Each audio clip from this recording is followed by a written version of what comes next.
and serve those who serve us. Our heroes. Never Forgotten Apparel gives 20% of their total sales to nonprofits that support homeless veterans and off-duty firefighters, and 50% to individual veterans and firefighters in need nationwide. Check out neverforgottenapparel.com. Use promo code MATT, M-A-T-T, and get 15% off your purchase. Doc Thompson, MoJo 50. 32-year-old Stephanie Norman. Do you know her? You may know her by her stage name, Raina. She's a professional mermaid. She's made it. She is hard work. Let's give her the respect that she deserves. Absolutely. Well, she's now speaking out against online bullying because of her profession. She experiences it every day, Brad. There's nothing worse than mermaid bullying.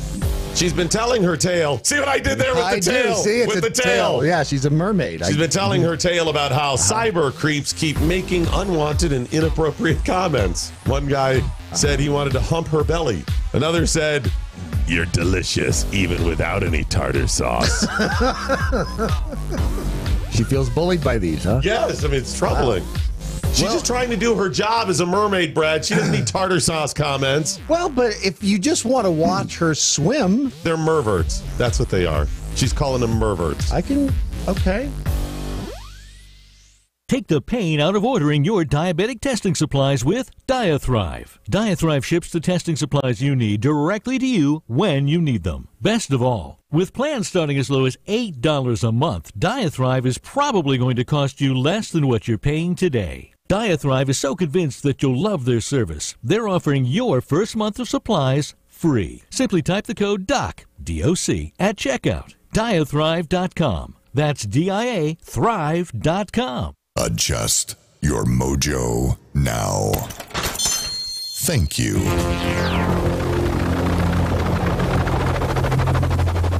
The mothership has landed. Doc Thompson. Brad Staggs. That does. A mighty Mojo 50. So here's the plan. I moved to Ecuador. I open a fireplace and thermal underwear store. That's what I'm going to do. That's what has to happen now. And I'll sit around eating hot peppers and saying, "Why is it so cold here?" You need to check your private parts. Dude, something is going wrong with my internal... Do you have an internal clock? Do we have an internal thermostat? I think yes. Oh, mine's way out of whack. It has been for years. It's getting even wackier. Well, it's funny because you're warm or you're cold in here. Brad comes in hot. Where'd you come in from, Brad? Outside. I don't get it. Like, I am freezing always, except for the times that I'm roasting. Maybe you have my ex-wife's heart in your pocket. I think I do. There's something going on. Menopause. Seriously, do dudes get that too? Yes. I know the women with the window of appropriate temperatures for me is shrinking. It's 68.2 to 68.6. I think there's something in there. If you start crying, we know what's going on. Wow, I'm trying to build up my radio audience by pretending to care and be sensitive. That's what's going on there. That has nothing to do with my temperature or turning into a chick. Yeah, I don't get it anymore. But I guess 5 minutes from right now, with no temperature change, I'll be going, "Wow, it's really getting hot in here." It is smoking hot in here right now. I need the thermostat, a portable thermostat around the house, because I don't want to get up off the couch. The 400 times a day I do to go click, click up. You know they have down. those. Do they? Yes. You can get them. And I'm on my phone. On your phone, and you can adjust the thermostat right from where you sit. So, yeah, and it's not even that cold. And the thing that pisses me off most is I never wore a coat. Yeah. I grew up in a snowy climate, and I never even wore it. I just walk into the store. I'm like, what am I going to carry that coat around? I'll just be cold for a couple of minutes. Okay, fine. When I moved down south for the first time, I never bought a winter coat. I'm like, what are you people doing? Now I'm like, so cold. It's dropped below 78 in here. Oh, see? I don't get it. Anyway. I wear shorts unless it's snowing, and then sometimes even if it is snowing. I'm just going to give up the Riduzone and get fat, and then I'll be warmer, right? That's why. That is some of it. Yep. So how was your morning so far, Brad? It's been, you know what? The rest of my day is going to be fabulous. Is it? Yeah. There's nothing. After this morning, it can only get better, There is right? nothing that could possibly happen the rest of the day We actually get in the studio early here to prepare. I know that sounds funny. We're actually preparing for this stuff, but yeah, we actually get in early and prepare. And I'm sitting here in the studio, and next to me in the studio is Ron. Ron, he was in there, and it's all quiet. And Brad, we'd seen him, talk to him earlier, and then all of a sudden, I'm like, what is that noise? I almost threw rocks at your window, and then I realized, I can just climb the stairs and knock on the door, which would probably make more we were sense. banging, and I'm like, and The fire escape now. He's at the fire escape. Yes, but at this point, we don't know what's going on, and we're both doing it. And I just kind of look over my shoulder or hear the knock, and I figure that guy will get it. Ron will get it. Yes. And I thought he was building something. I did. Well, yeah, because Ron looks over. We go back to what we're doing, and then all of a sudden, even louder. And I was like, I suppose somebody ought to question what that is. So I get up and I was like, yeah, Ron. We're used to Brad building stuff in the morning here. Sometimes early in the morning. Sometimes we come in here. It's best that Brad way. gets here, and all of a sudden, there's in the studio next door. I was like, okay, we're going to be on the air in about 20 minutes. I'm going to start building a wall. That's cool. Good time to start. So I assumed it was something like that. And then I'm like, let me follow the banging. It's on the back door. Yeah, from the fire escape. Overlooking the beautiful MoJo River. So. Right, yeah. Which is beautiful, but at night it can be a little scary because it's funny, the way the moon shines on is very different from the sun. Yes. When the moon shines on it, it almost looks like a filthy sewer. It almost looks like that. Almost looks that way. With vagrants camped out there. That's almost so it can be a little scary. It is very strange the way it looks Garbage between the day and night. Right, so it can be a little intimidating there. So you made your way up the fire escape there. And what happened? You were already in the building. What happened? I went out to throw some things in. You should take your keys with you when you go out. I did. I had my keys and I had the refuse I was about to throw into the dumpster in the same hand as my keys. And as I go to throw them over the little wall into the dumpster, I, for some reason, decided to throw my keys with the trash into the dumpster. I don't know why you decided to do that, but I decided to do that very thing a couple of weeks ago. It's fun, isn't it? I did. Was it daytime or nighttime? It was daytime. Unfortunately, it was at home in my home trash. But yes, I did that. Yeah. And I did something similar just about a month before that where I was like, I had 4 things I needed to put 4 different places and 1 thing to keep, and it was my keys. And why am I holding this bag of trash? And I realized as I threw it, and I heard the tink, I was like, oh, man. And have you ever played that game where you put something in a box and everybody reaches into the box and you can't see what you're touching in the box? You reach in and I feel a fuzzball, whatever. Try that game in a dumpster. At night. In the dark. In the dark. Yeah. Because you didn't have your phone with you. Because I didn't have my phone. I had no flashlight. I jumped into the dumpster and I had to look around with my hands in the dumpster. You're like, okay, keys. I know what keys feel like. Squishy. They don't feel squishy. No. Harry, you're right, Brad. You don't have an option. You've got to go get them. You've got to find the keys. Right. Harry, keys aren't Harry. No. Keys don't move. Keys aren't living. No. They don't move around. Keys don't nibble. Biting. And then, of course, every time you move something in there, you think, I think I heard keys. Yeah. And then you go over there. No. That's just shards of glass that I'm grabbing. There were, by the way, if you need some shards of glass, there's some in the dumpster. A whole lot in there right now. So I pulled everything out of the dumpster. And everything you move, you think this is the one where I find the surprise I don't want. Yes, exactly. And then that's when I decided, okay, I'm really doing no good here. I'm going to go knock on the door and get a flashlight, which in retrospect, I should have done first. But you think you might be able to, Well, yeah, exactly. So you got the flashlight and you went down and got the keys? I went down and got the flashlight. I started going through the stuff. I box looked of in old the dumpster. Wheaties or something in there? Yeah, started throwing everything back in and realized the keys had fallen outside the dumpster. Why didn't you just pick them up off the ground Right, instead yes, of diving in there? you That's tell me really that now. stupid. I would have don't- preferred that advice. So you have to swim in the dumpster first. Yes, and then discover the keys then are discover actually the laying keys. next to the dumpster. Wow. So, but So I it's did all- find some pizza and some donuts. Good. So we'll eat well Yes. this morning. Oh, That's yeah, the good to know. donuts. I But mean, you're the- right. Your day couldn't get any worse. Nope, sure couldn't. Oh, I love it when people say that. I know. Because I just want to sit back and watch the fun. I'll be calling into Matlock Show later on Later today on. and let you know exactly why I reached the bottom of the sewer. Yeah, see, when you start at 5 o'clock local time, meaning you get here at the latest 4 o'clock local time, Yeah. you have the same problems everyone else does. You know, people forget their keys, you Yep. forget your coffee cup on top of the car, whatever, you Yep. forget something at home. But we have it when nobody else is awake. No. So you can't actually call for help the No. same way. No. And the creatures of the night are still Yes. out. Yes, they are.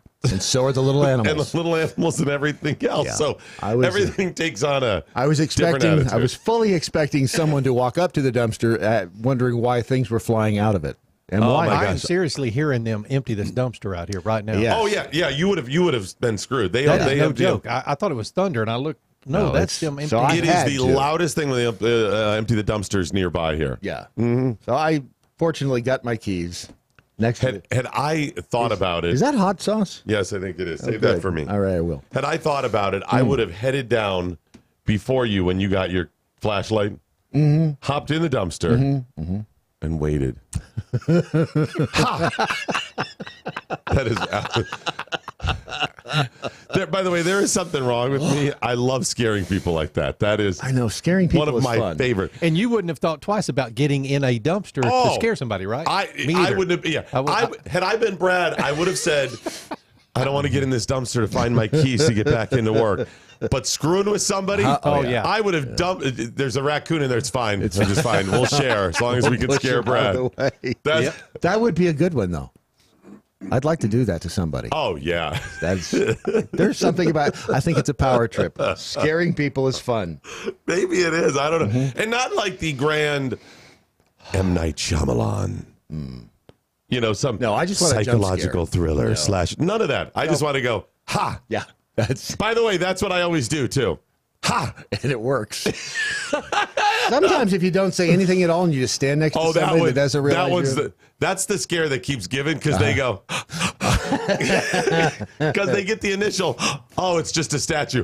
No, it's somebody real. Oh my gosh, there's somebody there. and then It you just have the goes like that. plausible deniability. What? I was just standing here. I'm sorry if you were scared. There was a former coworker of mine. We'll call him Nick.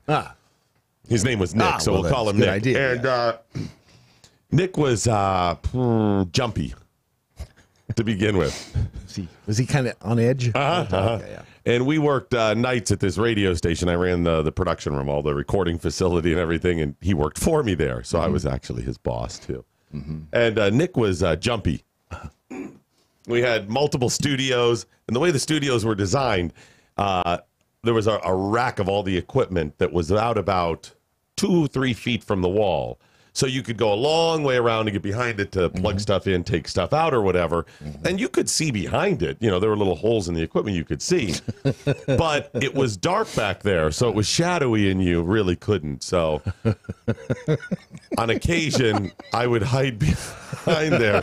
And as he would start working on the equipment, moving your hands around like this, editing, I would just reach out and grab Oh, yeah. And to the point that he would go in the studios and start looking. He would instantly walk to the back to make sure I wasn't there. And I would jump out. It was like just like kind of a labyrinth of hallways to get to it, too. And I would hide around the corners as he would come. Ha! It's so wrong. Then It's so much fun. once he got used to that, and this was perhaps the greatest ever. I'm hiding around the corner one night, as I would often do, and I'm waiting for him. I know he went down to get coffee, right? Dun dun dun dun, waiting, and then all of a sudden I get the idea, and I quickly take my shoe off, and I put it around the corner with just the tip of my shoe sticking out. So Nick is waiting for me. He's going to see me. I got him this time. He's idiot. His shoe's sticking out.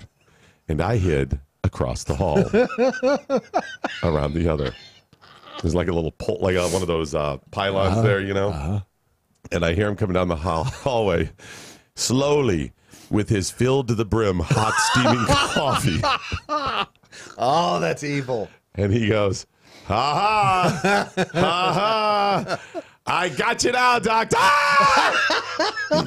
And it rained hot, steamy coffee all over the place. No wonder he hated you. I know, right? No wonder. Yeah. So no wonder. Good times, buddy. Good times. Love Nick. All right. I'm afraid to touch my face. Why? It smells like dumpster. Trust me, nothing in that dumpster is dirtier than your face. That's probably true. Oh, so many things to get to. We got the big Thanksgiving holiday tomorrow, and then our Black Friday event on Friday. That is still on Friday, right? That's a good time to have it. Friday. Yeah, it is. Friday of color. Lots of other incidents and things to get to. I'm trying to think where we start. Do we start with, do we get the Avenatti update in? Oh, that's a good idea. Before I do that, though, before we get to Avenatti, please share with us throughout the broadcast what you've learned today. Follow us all across social media, because then you'll also be prepared for Black Friday, because you're going to forget it's the holiday. You'll be filled with turkey and sleeping around or whatever you're going to do on Black Friday. And I just want to make sure, there's something going on. Yeah. So I want to make sure you're prepared. So make sure you follow us. So when you wake up Black Friday, you're like, oh, there they are, reminded me. Yep. Got it. Good to Set go. an alarm. You are probably this Thursday, Friday, this weekend, if you see relatives, you're going to have some bad times. That just comes with it, right? Yeah. A lot of good times, but there's a lot of pains that come with your relatives. Yep. Prepare now and go to relieffactor.com. Prepare for that pain now, because some of those relatives are long-lasting pains. Yes, they are. And the beauty of it is, if you order now, you won't get the Relief Factor in time for Thanksgiving, but you'll have it next week, and it'll be a good time to start. That's a great time. You start before Christmas. Yes. Because then you'll have weeks. Because it usually takes a week to 10 days or so to get rid of some. I got it. It's been hanging around a long time. Yep. And just take it as directed. That's for crying out loud. It's not complicated. It's one or two. It's a packet twice a day. Yeah, it's one pretty packet. simple. Twice a day. It's not big pharma. It's not a medicine or anything like that. It's a supplement. It's a home. It's a family-owned business that they got. Pete and Seth Talbot got into the business to help people to make a couple of bucks and to do some good in the world. And let me we'll get into their story later on, but they do a lot of good for a lot of people. They do a lot of charitable work with adoption and everything else. They're really good folks. Relieffactor.com. If you have pain, try it. Relieffactor.com. And maybe you don't, but this weekend, if you're under the age of 40, okay. If you're under the age of 40, you're going to pop into your holiday, your Thanksgiving, see relatives or whatever, and you're going to talk to some of the relatives that are over 40. Yeah. And if you just hold back and listen, you're going to hear a lot of, so how's it been going, Jim? You know, it's things. What do you mean? What do you? I just got this pain, and it won't go away. Where is it? Kind of, it's between. Have you been to the doctor? You know, I got a good doctor I can send you to. He's the one who helped me last month when I had this. It was right there. That lump. Right there. Yeah. It was, you're going to hear a lot of that. And maybe you go, hey, relieffactor.com. It'll work. I realized that it was probably about 10 whatever years ago. I go to one of my niece's weddings. I'm sitting there with my siblings. We're sitting around. And I'm listening to him back and forth. And then I hear myself, all we're talking about is pain. Pain. Yeah, pain. Medical issues. And I was like, holy crap, I remember when my aunts and uncles used to do that. And now you are them. Right. And I said, excuse me, siblings? Yeah. Remember aunts and uncles? Aunt Doris, Aunt Betty, the other Aunt Betty, Uncle Jim, the other Uncle Jim, Uncle Bob, the other Uncle Bob, sitting around talking about... Yeah, we're them. You've become the older generation. We're the old now. Yeah. Congratulations. I hear it beats the alternative. Do something nice and tell them, hey, try the Relief Factor at relieffactor.com. Now, if you're preparing for those holidays, whether it's Thanksgiving or the later holidays this year, you're going to need some help. You're going to need some help getting through those days, because I'm guessing if you're like me, there's not a lot of people like you in your family. Have you found yourself, you're sitting there, you're going, I don't know how I'm related to these people. Yeah. Not that you're better than them. No, I'm not saying that. Just different. And you start saying to yourself, I really am a jackhole. Because all I want to do is mock them. all I want to do is give them the business. Yeah. Right? Yeah. Or argue and slash them in the face with a butter knife. Well, there's that. Yeah. So that's if you're like that, you're going to need some help. So coming up a little later in the broadcast, we're going to spend a lot of time arming you with information where you can control the conversation. We're going to give you the tips. Right. And just the tips. Yeah. The rest is up to you. Anything more, up to you. Yep. And we'll give you the conversation starters, stoppers. Yes. The conversation stoppers are starters the best ones. yeah. Because it's hard to walk away. Yes. Well, so the starters are you know what? I know crazy cousin Sarah, the little snowflake, who's out there protesting that the tufted titmouse's home is being invaded by somebody who wants to put up a Starbucks, and she's chained herself to a log. You want to avoid any conversation with her because everything's going to go Trump. So the starters going to give you some things you could talk about to steer away from any of those conversations because I know it's going to happen. You are going to bash her in the face with a drumstick. Yeah. So this will help you. And then it just doesn't end well. And then the stoppers are, all right, Sarah, we're going to do this dance? I'm going to stop this right here. Win, walk away, done. Yeah. She's on the floor. You want to win the conversation, going to help you. Those are coming up a little bit later in the broadcast. I have to start this by saying he is absolutely innocent until proven guilty. Yeah. Michael Avenatti is, like all of these hashtag Me Too claims, is absolutely innocent until proven guilty. Yes. But I'm sure he did it. If I had money. It sure seems believable that Avenatti would do what he's accused of doing. Yes. All right, so he's been shacked up with some actress. Morelli Minuti. Is that how you're going with the pronunciation? Yes, Morelli Minuti. Morelli Minuti. Minuti. Man, that never gets easier, does it? Morelli Minuti. They have been shacked up since January. And she had a bit part in some movie recently. When I say actress, I mean, that's like everybody in Southern California is an actress, even though they've never acted. She's slinging hash. Yeah, she's not. Yeah, she works at Denny's. Hasn't done a whole lot, right? No. Anyway, nevertheless, she's a budding actress or aspiring. How about that? That's better. She's been shacked up since January. On November 13th, according to her claims, they got into an argument over money. As an actress, I would think she would have plenty of money. I don't know what, maybe that's, how do we spend all of this money? We have too much. I don't know what the argument was, but it was over money. Now, she claims that Avenatti, now, as I share these details, I want you to think about the pictures or videos you've seen of Avenatti, things you've heard him say, and think, could he actually say and do this? Well, you know, between choir practice and church services, I don't know when he would have time to... She claims that he called her an ungrateful effing bitch and began forcefully hitting her in the face with pillows from the bed. Well, pillows, you see, don't leave a bruise.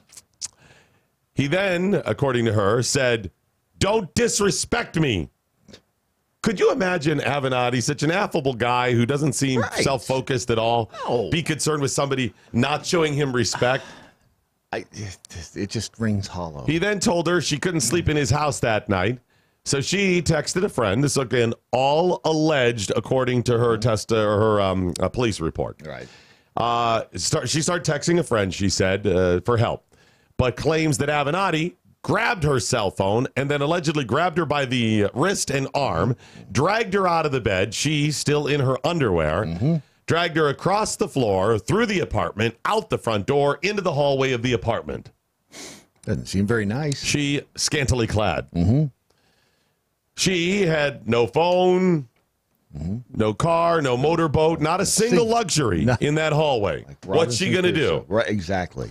So she goes to the neighbor's door. Ding dong, let me help me. Can you help me out there? He then, according to her, says, hey, knock that off. Come back in here. Back in here. Does that seem like Michael Avenatti, Brad Stagg, so far? Well, you know, it's hard to picture him dragging a woman out of his He would never do such a thing, according to him, you know. Really, it's tough to imagine. Yeah. So she goes back into the apartment and gets dressed, grabs her pants, whatever, heads back out then on her own, goes to an elevator and starts heading down. He says, according to her, don't do this, Morelli. Don't get them involved. When she went down to the security officer and said, hey, this guy just attacked me, so on and so forth. I need to call a friend. Calls a friend. At her friend's house, she notices that she has marks on her body from the altercation, calls the police to report the incident. They file a report. She says this was not the first time that this happened. She says there was an incident back in February where she said that he had been drinking and became very angry at her. Just seems so out of character. She claims that he pushed her into the hallway then, causing her to hit her head, threw her shoes at her. One of them hit her. She says that he has a history of being verbally abusive and financially controlling.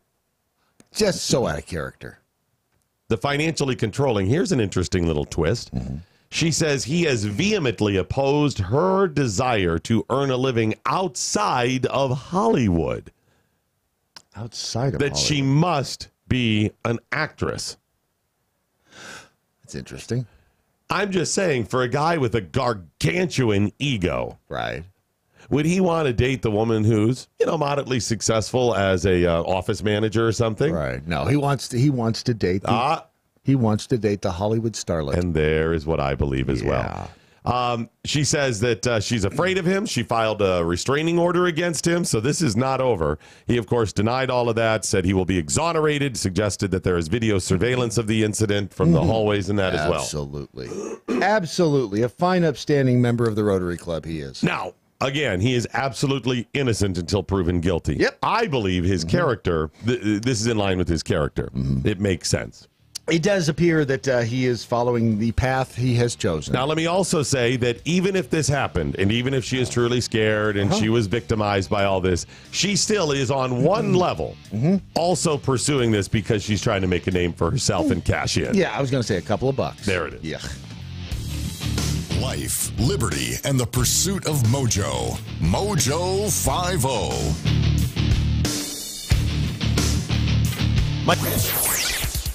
I'm Mike Opelka from PureOpelka.com. Here's your 2-minute drill. Well, 5 simple words have got the mainstream media spinning in circles as if someone nailed their left foot to the ground and said, run!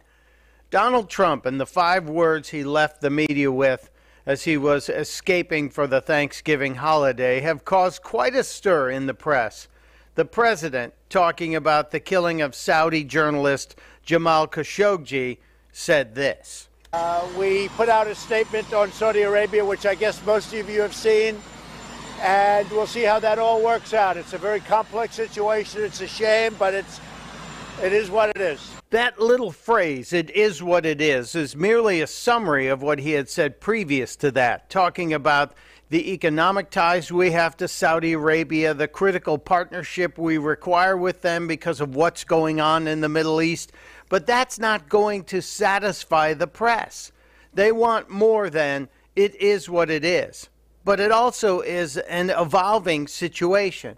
Now, what I'd like to ask the press, where the hell were you under Barack Obama when journalists were killed in Russia, almost every month? There were dozens of journalists who opposed Putin and Medvedev and the entire administration who were killed, poisoned, stabbed, shot, you name it. But it wasn't just Russia. There were journalists killed all over the world, and the American media didn't go this crazy. Could it be that this one is different because of Jeff Bezos and the Washington Post?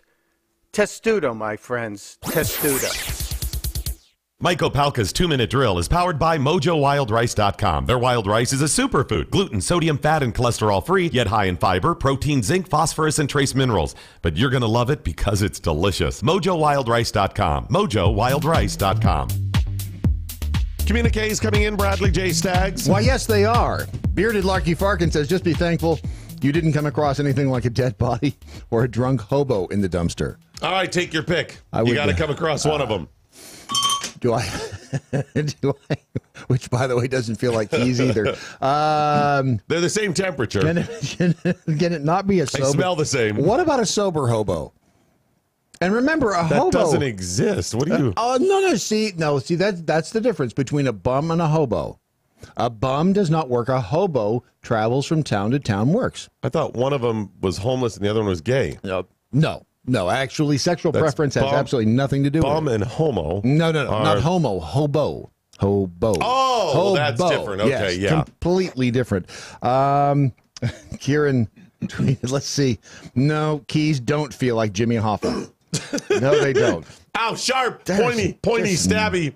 There's some nasty. People throw away some nasty stuff. Yes, that's why you throw it away, because it's nasty. Just weird. Just strange. The Wolf Shop. In the meantime, Brad Staggs didn't accidentally throw out the package we sent him, right? Which package? I don't know. The Wolf Shop.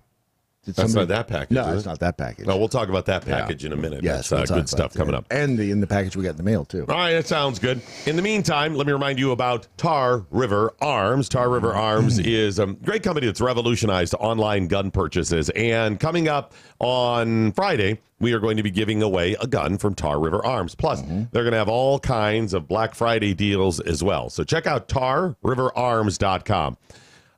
For me, it's price, Brad. I'm sorry. I'm standing here staring at one of the guns at Tar River Arms. Price is paramount, followed very closely by convenience in all things I do.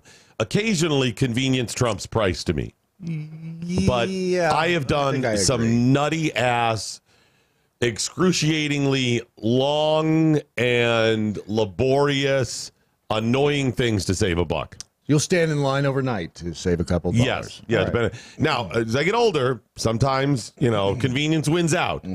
But, yeah, it's price, a very close second to convenience. The nice thing is with Tar River Arms, you get both. Yeah, you do. You get the convenience of shopping online. They've revolutionized online firearm purchases because you can actually see the gun. Yeah. You can zoom in. High definition. You can spin it around. The 3D is awesome. It really is cool. So check it out at Tar River Arms, tarriverarms.com, and see the gun. So, boom, right there you could see them.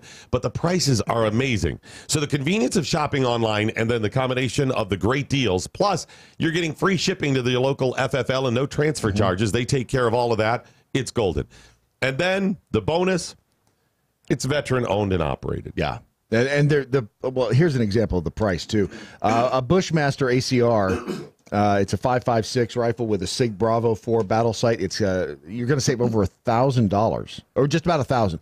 Retail $34.48, and you can get it for $24.50 at Tar River Arms. Man, as much as I love veterans, and as much as I do for veterans and help or whatever, if it's a huge price gap, I'm probably going to go with the non-veteran owned business if I, Right. In fact, I'd rather not know so I don't have that guilt of knowing I should have gone, whatever. Yeah.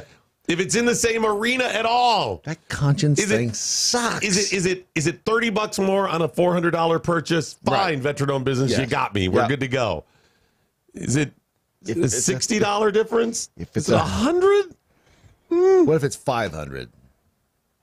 Yeah. See, that's the problem. No, I got it. All right.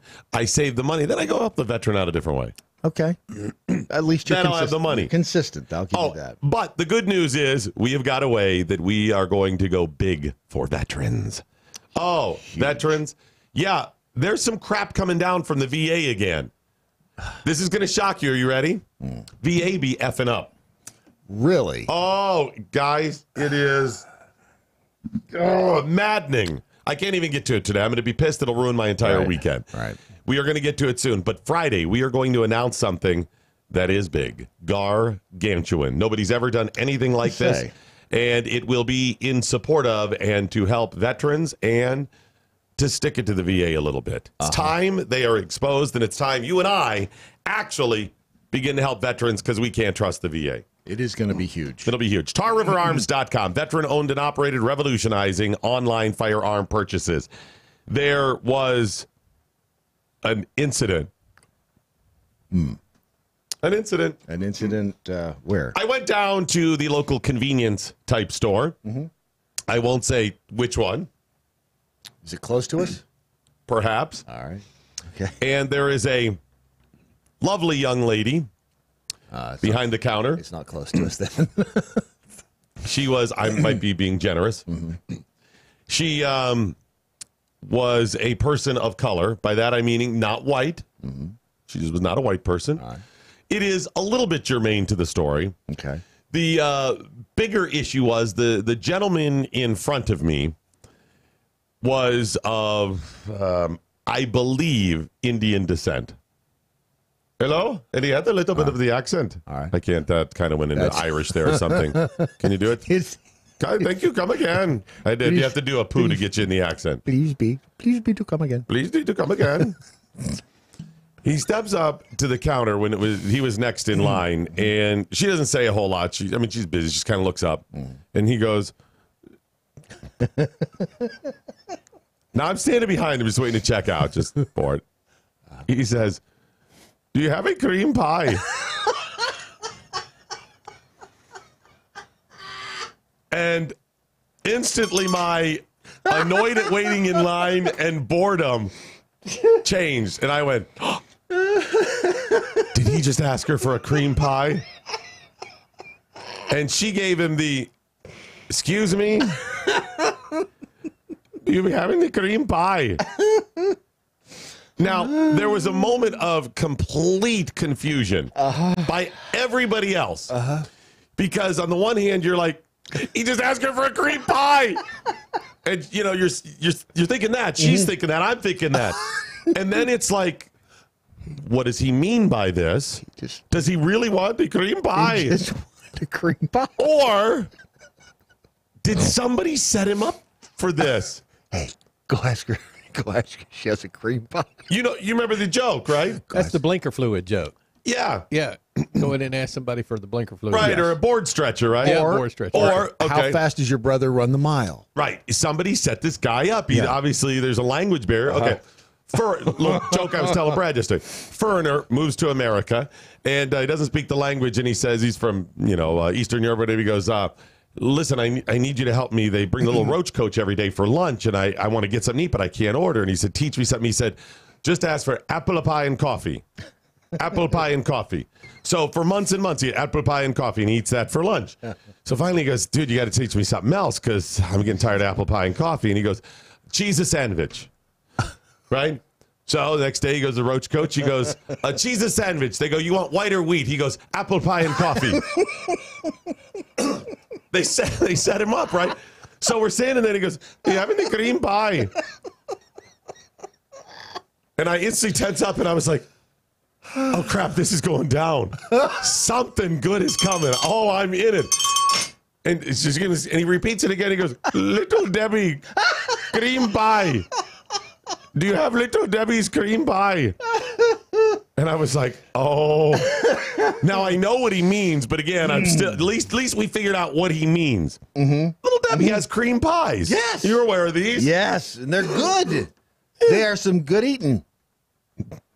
She is still confused and wants to help him, right? That she does. And again, cream pie. At this moment, I, know the cream pie, and I start thinking to myself, oh, Lord, please let him ask for fudge rounds. Please ask her for a jelly roll. Please, Lord, please have him ask. Ding dongs.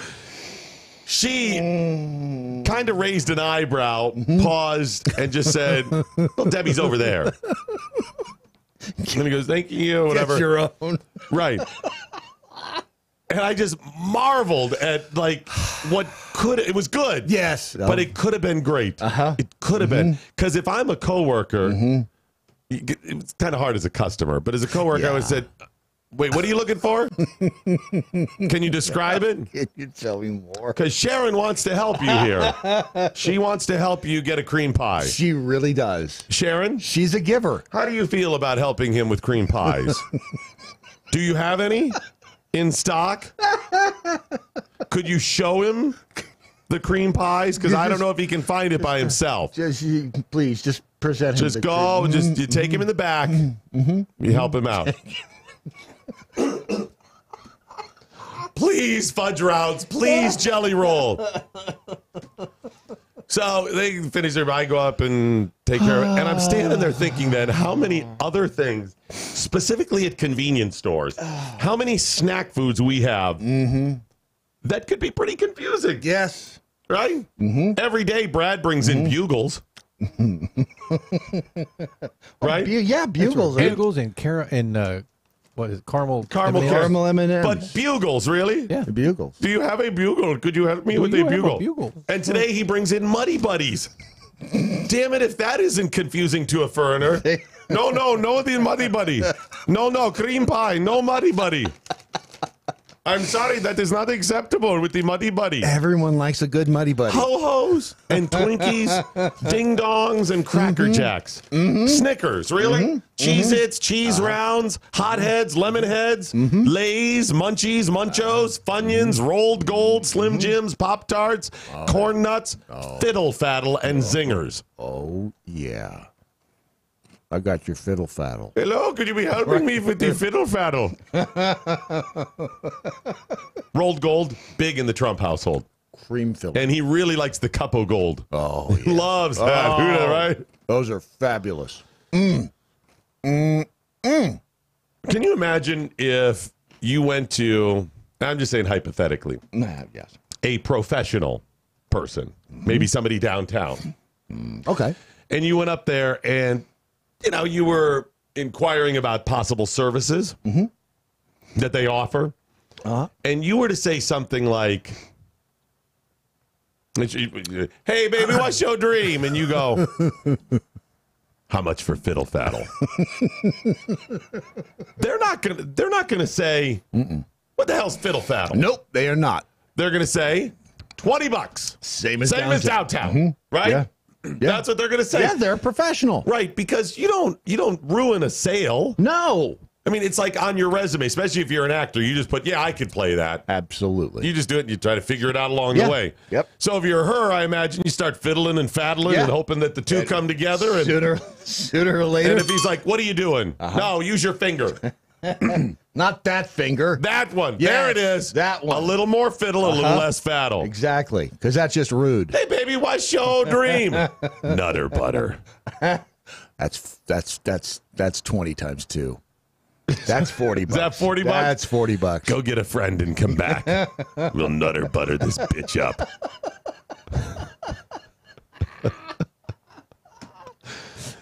And tell me, Charleston Chew doesn't sound like something you would buy in the capital of West Virginia. Oh, yes.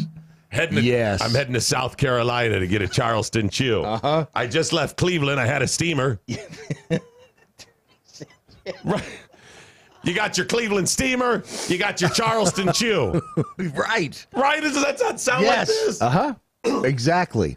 And if they're out of Cleveland steamers, then you've got no choice but the Charleston Well, I'm Chew. heading to West Virginia now because they're out of the Cleveland steamer. Might as well. Might as well. The company that named one of their snacks Cleveland Steamer. Paul, how come our sales of Cleveland Steamers never took off? Don't understand it. I don't get it. Have you looked? Have you done the research, Paul? I mean, Well, we here's thought. I mean, Cleveland Steamer. I mean, it's Cleveland. It's steamer. It's hot in the wintertime. Here's what I found out. What's that? Apparently, it's some sort of a sex thing. What's that? I'm not really sure. A Cleveland Steamer I is? couldn't get a clear answer, but apparently it's Sex it's thing? some sex thing that they No, do. it's chocolatey goodness that we sell that's well, warm. It's like it's a molten Yeah, chocolate. it's apparently there's something to do Well. with a sex thing that has something to do with all that. And, all right, well, at least you got to the bottom of it. Can you look into the Dirty Sanchez sales? They've dropped off too. Funny thing about those Dirty Sanchez's. They're doing great in Mexico, but we can't find out that doing well. Apparently here downtown, the Dirty Sanchez is it's a completely Well, we'll always have our rusty trombone. I know that. So those are about those rusty trombones. We need to talk about those as well. Apparently, that's a sex thing too. Who knew? Well, we'll still have our Vienna fingers. And our fudge stripe. Go for the mounds instead. Both Almond Joy and Mounds. Oh, yeah. Sometimes you feel like a nut. Sometimes you don't. Uh-huh. All right, here's my plan.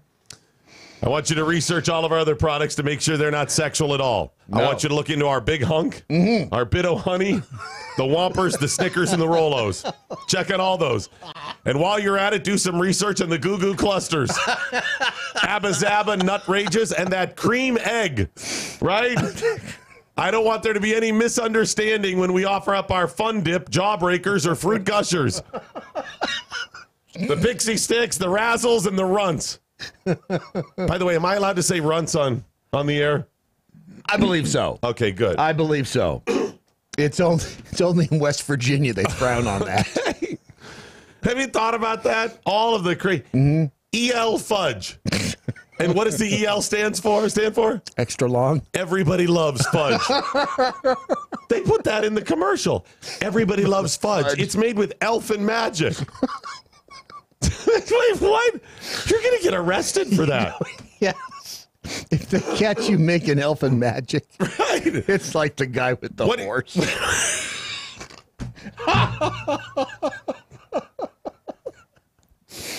You think a miniature horse is bad? Try an elf. What'd you get at the store? Grandma's cookies? That's disgusting. That's disgusting. You get out of my house with that kind of talk. Get the hell out. It's a snack. Stop that. Shut your mouth, boy. You don't talk about your grandma's cookies. That's what got Grandpa arrested.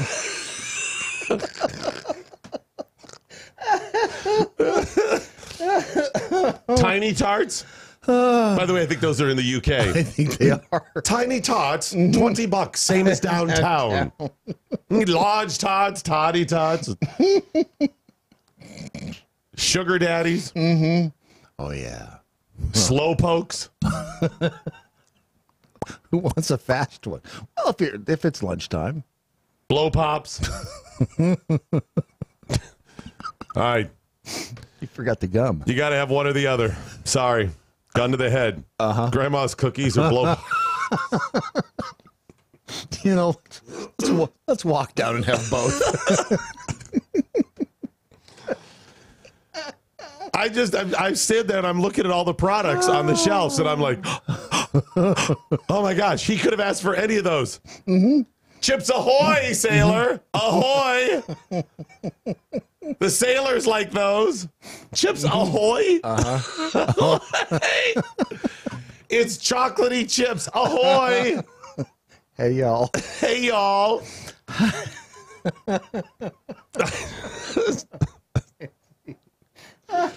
You having the cream pie? Oh, Lindsay. And why you're at it a slowpoke? No, I'm not talking about the candy. Hey, y'all. It's Lindsey Graham for Chips Ahoy. Chips Ahoy. I'm the new spokesperson. Chips Ahoy. Just the name. You really think about that? Ahoy. Ahoy. Over here. Cookies. They're chocolatey. They're fudgy cookies. Do you know how many fudge references there are in snacks? There's a lot. There's a lot of fudge references. Wow.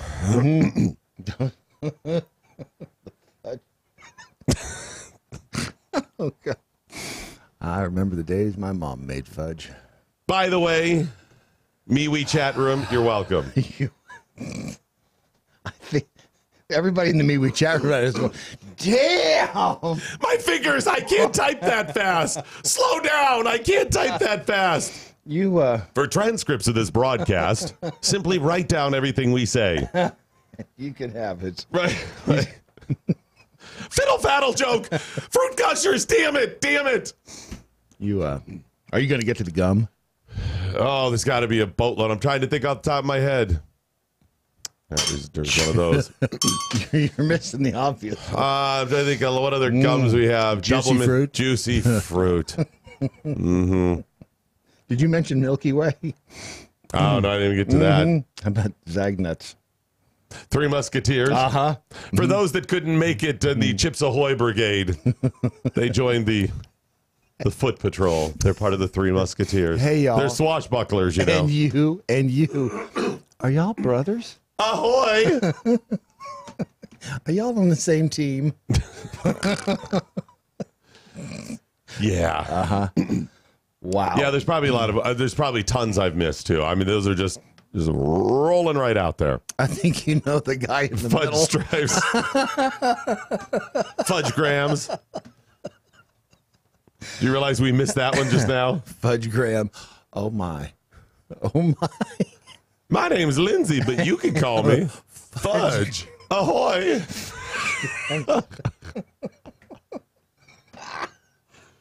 I never want to leave 5th grade. Do you know how much fun Ever. everybody listening is going to have in Thanksgiving? Oh, yeah. Yeah. I guarantee you this conversation comes flooding back to you at some point this holiday weekend because somebody's coming in with a bag of Lay's or grandma's cookies. When you stuff that sweet potato pie in your face. That's right.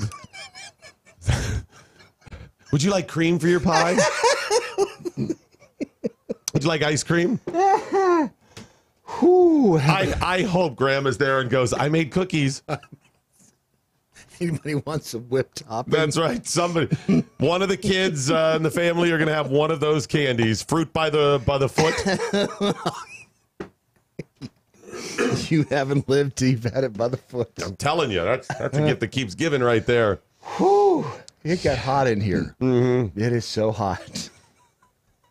All right, well, get your comments in, and we'll let Brad catch his breath there to remind you about CharityMagnets.com. CharityMagnets.com is a cool company that I first became aware of, let's say a couple years ago, when someone we knew, what was her name? Oh, that's right, I could say her name, Tommy Laren. Oh, Tommy. Yes. Tommy Laren. Which, by the way, someday I will have a confession. Someday. Not today. Would you reach out to Tommy at some point? I will. I need to have a conversation with her. I will. We just need to call in. That's what we need. Yeah, and here's why. So, this is a long discussion that we will absolutely have down the road. Can we have it on the air? I'm just Oh, yeah, no, that's what I mean. I'll give you a little bit right now. I had a lengthy conversation with Tommy at the request of somebody at one time to try to help her navigate through the crazy media world. And I was happy to do that. And she was very resistant to the conversation, wants to do things her way or whatever. And I think she just preferred to do it clothed, and you kept insisting I kept on saying, doing it you've got to naked. take your top off for this conversation. And for And she didn't whatever want to do reason. it. She found it creepy or something. I don't know why. And after about 20 minutes, half hour, she realized I'm somebody that really wants to help, even if your top's on. Right. And we became acquaintances and on some level friends. We did the Snowflake Awards together. She loved the idea. Tommy actually was willing to help with another little project I was working on. It all fell apart rather quickly. She wasn't afraid to touch me. Right. Right. And everything changed quickly. Yes, it did. And I figured, you know what? She probably is looking to move on or whatever. And I believed some things that maybe weren't true and some other happenings and going ons. Now I want to have a conversation with her, though, and get a different perspective. Perspective's an interesting thing. Yes, it is. Yes, it is. And there were... I kind of knew from the start that there was going to be... More information that you didn't have. Yes. Yeah, I get you there. There were some things about her that working with that were difficult that I talked about on the air. I told her that. And but now I wonder if there's not more to even that story. So Yeah. we'll reach out and find out. It is a fascinating story. Yeah, she's doing quite well. Good for her. Regardless, good for her. You're doing well. Good for you. But she endorsed Charity Magnets. And I remember they did quite well with her. Charity Magnets is a company that designs and produces beautiful, high-quality products for law enforcement supporters and enthusiasts. So they have keychains and car magnets, canine badge, dog tags, all things that are badges. They say support law enforcement, honor our heroes. Yep. And it's shaped like a badge. A lot of people will get badges they carry in their wallet. First of all, you get some creepy people that want to pretend they're cops, but others do it as kind of a support the blue. Well, and some people collect magnets. I know people who collect magnets, and these would be great gifts at Christmas time. Well, and the ones on like in the keychain and that, these are high quality. These are metal. They're real nice. Go to charitymagnets.com. They support law enforcement. They give a bunch to charity. It's also a for-profit company, so they give a bunch to charity. They do both. Right. And their idea is that with the obviously make some money, but with the money that they raise for charity, it will go to Cops for Kids with Cancer, which is a whole other campaign. Yeah. Yeah, are you familiar with it? I'm not, but I mean, it kind of says it all. Cops have kids Cops for Kids with Cancer. It's supporting to help kids with cancer. And that's an organ. You can go to copsforkidswithcancer.org, but the link is at charitymagnets.com. So go to charitymagnets.com, order any individual one. A little bit goes to help people. The company ends up doing well.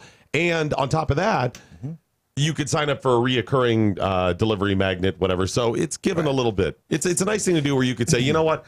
Every month I'll give $5 to this charity, or $10 or $1 million, whatever you have. CharityMagnets.com. Botanical Relief Slug, he says, well, this morning has been educational. Who would have thought that innocent candy names would pull us down into the rabbit hole of sexual depravity? Are they innocent? Are they? You're chastising. See. I'm not the one that named them those perverted things. Absolutely not. They're the ones with the perverted minds. They had the meeting where they came up with these names, and we report the news. Right, thank That's you. all we do. I didn't name them. They could have named the candy like nice widgets. Mm-hmm. They could have named it. I guess that's bad. That's wooden desk. Yeah, wooden's going to get you in trouble with that too. Desk. Nope, that doesn't do it either. Sweet stuff. No. Candy. Nope. Sweet can. Homer Simpson. Sweet can. Let's just move on. John learned I will never look at Little Debbie the same way. Look at her on the shelf. Some cream pie and a jelly roll. Look at those eyes. Fudge rounds. Look, you know what she's thinking right now, Little Debbie, you little. Bearded Larky Farkin, try EL Fudge because everyone needs a little elf inside them. That's right, they do. It's elfin magic. It really is, and nothing tastes quite the same. I gotta tell you, if I was a midget, I would play that thing to the hilt. I'm guessing like... I don't know, but I'm guessing most midgets or little people are probably pissed off if you call them elf or little guy or hobbit or any of that. I can't imagine they enjoy that unless you pay extra. But there's no way around it, Brad. You can call me whatever you want to for $20. Hey there, little leprechaun, right? They're going to say that. They're going to think it. Own it. Yes. And I'd be going up going, hey, baby, little elfin magic here. Mm-hmm. If you play it right, you can get rich. There it is. I'd be walking around in pointy shoes, a little magic wand. Oh, with some fairy dust? Oh. I'd be sprinkling that everywhere. Yep, it'd be all over it. Wow, that's the hour? Wow, okay. Well, that moved quickly. All right, let me get a break in. We'll come back. We got your headlines coming up and other stuff. Time flies when you're on the road to hell.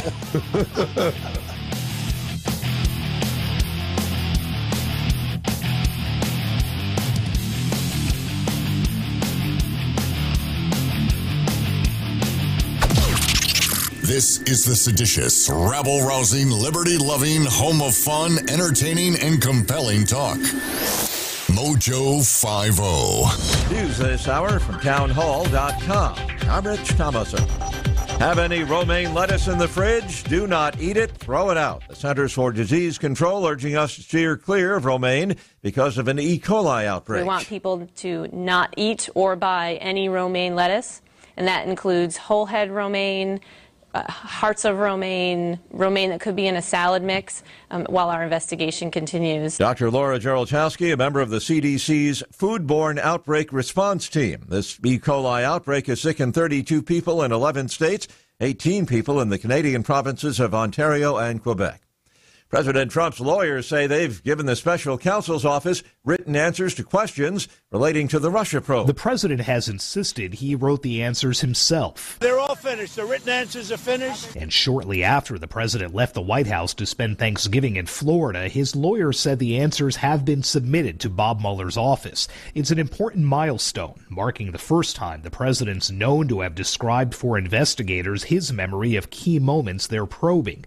Sagar Magani, Washington. Just how low will it go? The question being asked by by a lot of people as Wall Street has tanked in recent days, losses wiping out gains for the entire year. Financial analyst Hillary Kramer says the market's concerned about another possible interest rate hike, among other things. There is an indication that we are going to see interest rates have one more rise.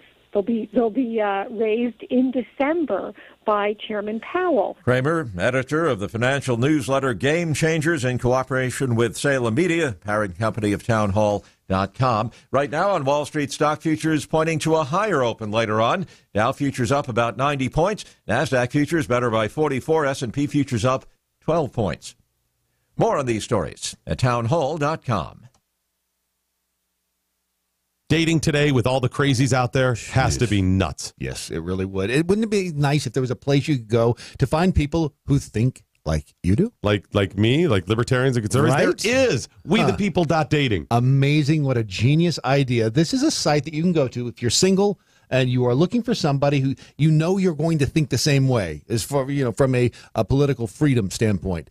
If you want to date the right person for you, you'll find them in one place. WeThePeople.dating.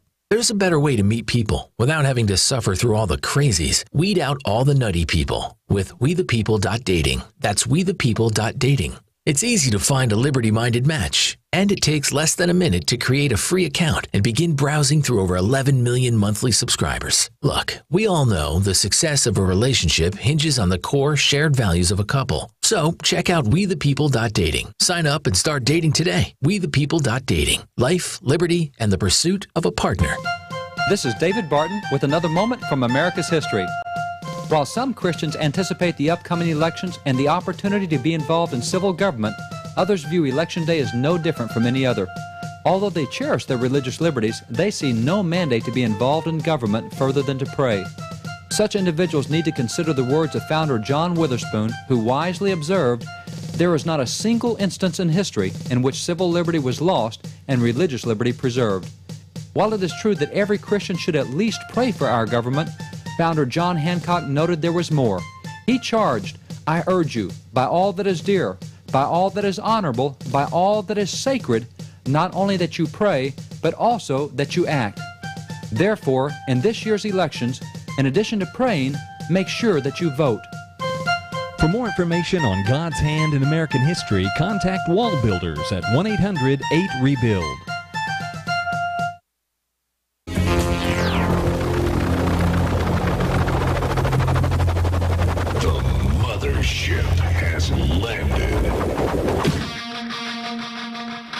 Good and plenty, good and fruity, chocolate kisses. I forgot those. Hey, who could forget those? Whompers. Everlasting Gobstopper. Everlasting Gobstopper, that's right. Those were... for children with very little pocket money. Yeah. You know those things never fit in your mouth. You ever try to put one of those in your mouth? MoJo Wild Rice is what it's called, and it is fantastic. I've had that in my mouth, and it is amazing. Oh, yeah. I like knowing that I'm eating, this is so good. It's so good. It's also healthy.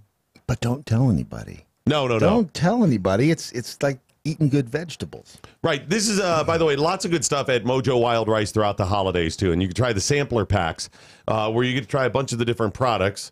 To sample them, and they come in a pack. That's weird that they'd call it a sampler pack that way. Edible memories from the North Woods of Minnesota. And what that means is things that are local there. Some of the things may be local to your area, like blueberries or something like that, because they have their blueberry jam, their blueberry pepper jelly, which is awesome.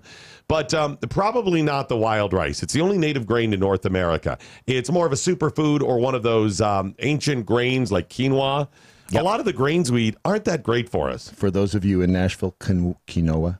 Quinoa, it's uber healthy, but it tastes great. It's we say rice, but think more of a grain.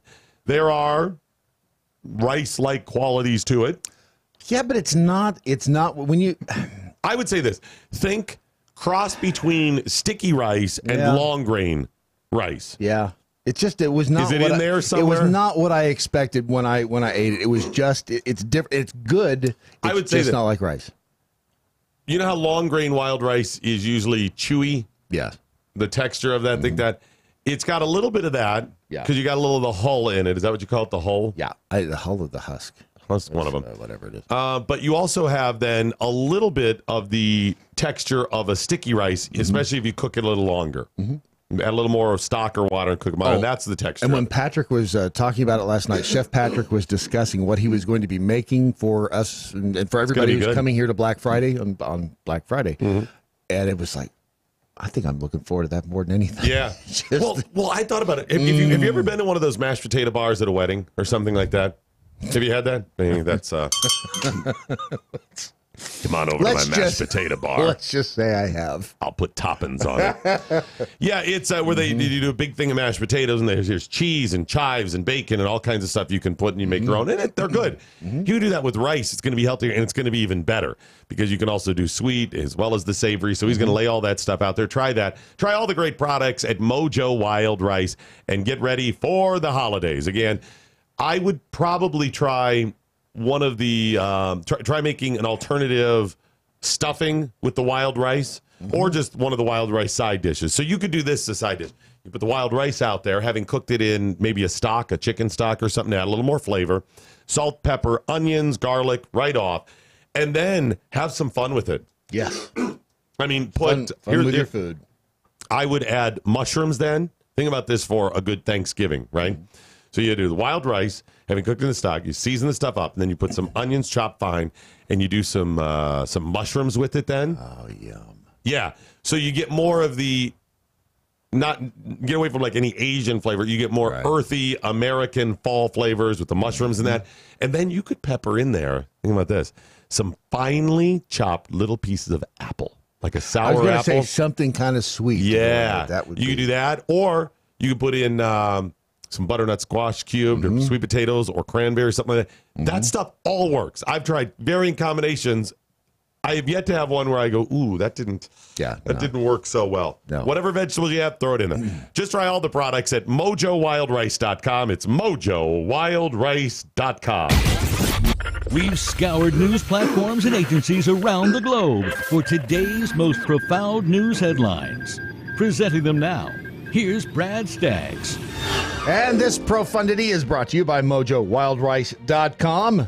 Eat wild rice, not salad. How do I find their company? You go to MoJoWildRice.com. It's a good name. And then just order away. Sampler pack is highly recommended. But whatever you do, don't eat the salad.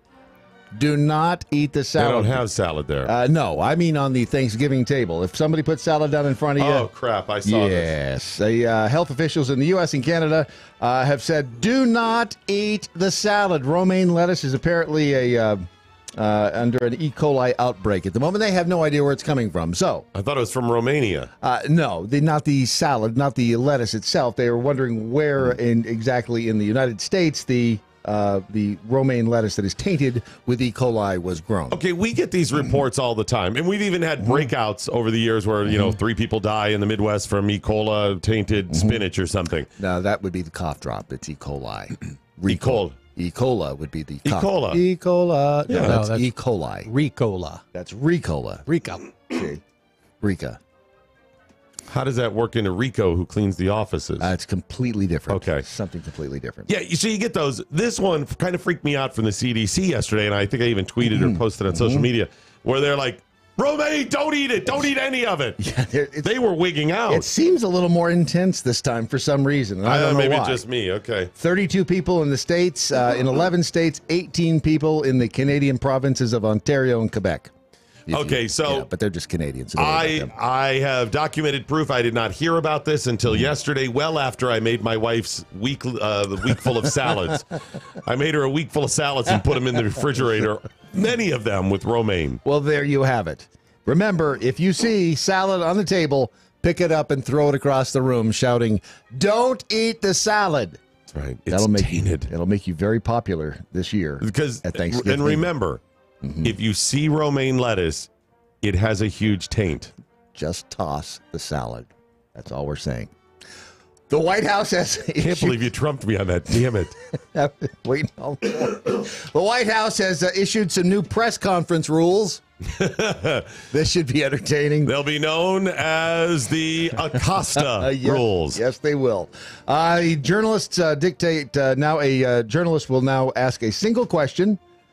Some journalists will be permitted follow-up questions at the discretion of the president or other officials, and then the journalist will be required to give up a microphone to other journalists. Wait a minute. No, wait. Aren't those already the rules? Apparently, they weren't written down anywhere. So now they're actually written down. It's a bunch of third graders. Jim Acosta seriously needs somebody to bitch slap him with an open hand. Yes. Just an open hand. He peed in the pool. Just stop it, Jim. You know you're being an ass. Yes. Yes. Everybody else knows it, too. Even if you don't like Trump, you know Jim Acosta was wrong. It doesn't matter if Trump was trolling. This is not a two wrongs make a right. Throw it out the window and look at Jim Acosta's actions. He has been wrong multiple times. Newspaper on the no. Yes. No. Yeah. Now everybody has to get out of the pool because Jim Acosta peed in it. But they'll all get his back and seem like they're all victims in this thing. Of course. But, well, it'll be interesting to see how it plays out. It would be a great loss for all if, instead of relying on the professionalism of White House journalists, we were compelled to devise a lengthy and detailed code of conduct for White House events, Sarah Sanders said in a statement. So the possibility of more rules could be forthcoming. What a bunch of... they're not even third graders. Sarah Palin kind of stepped in it. Yeah, I saw the Sarah Palin thing. She decided to jump into the Let's Mock Alexandria Ocasio-Cortez, and it, unfortunately, it kind of backfired on her. Yeah, I saw that. And while the people who were calling out Sarah Palin were right, funny they have not called out Ocasio-Cortez. True. Well, Dana Goldberg tweeted, "You got to be kidding me. This directed at Sarah Palin. You said Paul Revere warned the British. Sputnik bankrupted Russia. The vice president runs the Senate. The Constitution is based on the Bible. The White House has a Department of Law. Should I continue?" While some of those are wrong, some were not completely wrong. Constitution is partially based on the Bible. And the space program for Russia did help to bankrupt it. It was only a part of it. Most of it was the arms race. You know, I think what gets Palin most is the accent. Hey there. Hey, how you doing? Hey, you betcha. Yeah, and it's not even the Minnesota accent or whatever. It's everything about it. Yeah. And it's like the Southern accent. That's when a news story, a network never fails to go and find the person with the most Southern accent because it is perceived a lot of times as being ignorant. Well, and it depends on what it is. They'll find one. I saw him come around the corner right there, and I thought, you know what? He's going to flip that down thing over. Yeah. But there are some that are not, that don't come across that way. There are some that are hot. Come on. Yeah. Hey, y'all. Of course, that sounded like Lindsey Graham, too. Came out of my mouth. Well, you did say hot. I did, You did say hot. And you know the difference between Northern girls and Southern girls, right? Please enlighten me. $20, same as that. No. Northern girls say you can. And Southern girls say you all can. Yeah. I'll help. This is a strange story. Santa Clara, California, 49ers fan got up to go to the bathroom, left his seat at the stadium, never came back. Where'd he go? No one knows. This was on November 12th. They're looking for a man who's been missing since the San Francisco 49ers game that day. You mean like his family? He was with his family? Yes, he was with his family. Ian Powers was seen going to the bathroom at Levi Stadium in Santa Clara. He never returned. And that's been what is today? That's been a week ago. You know, that soft pretzel sure is taking Pete a long time. You'd think that, wow, if they can't make a soft pretzel within a week. I didn't see him eat the romaine lettuce. I am just going to have to write a letter. Seriously. If you maybe a nasty email. How long does it take to pour a beer? Yeah, well, those prices, it should take a long time. Should be a big one. How long before you get concerned? I would say at a football game, about 10 minutes. Oh, I'd say the football game most of the game. Yeah. If you're gone an hour, I'm like, damn, that's taking a long time. Because you know it comes, right? Yeah. The person, they're like, the line and then the people. It's it's kind of like taking the trash out in the morning. How long was I gone before you were concerned? It's kind of like running over to Whataburger to grab some people some lunch at a charity event. Disappearing for 2 hours. Gone. Our buddy Tom that works with us did that recently. We were at a charity event. He goes, no, I'll go over to Whataburger and grab lunch. It was like an hour and a half. And we're like, Whataburger is like 6 blocks away. Yeah. We get back and he goes, I pulled in and a busload of kids get out. I had to wait behind all of them. And each one of them was like, I don't know. What do I want? What's the patty melt have on it? Tom, there's a McDonald's right across the street. You could have just walked over there. He was committed, man. Yeah, he was committed. In Philadelphia, stranded motorists were entertained by a stranded camel. This is a weird one. Where? In Philadelphia. Pennsylvania? Yes, a powerful... In the United States? In the United States. A winter storm that swept across Pennsylvania brought some strange sights, including a camel stranded along a snowy roadway. Day 4, trapped in the snowbank. The hallucinations have begun. I think we saw a camel. A camel just passed by. It can't be a camel. Is it a camel? An organization called Jewish Philly says it was their camel. Oh, it's our camel. His name is Einstein. Day 5. The Jews got here. They said the camel's theirs. The Jews are beginning to manipulate me and telling me the camel belongs to them.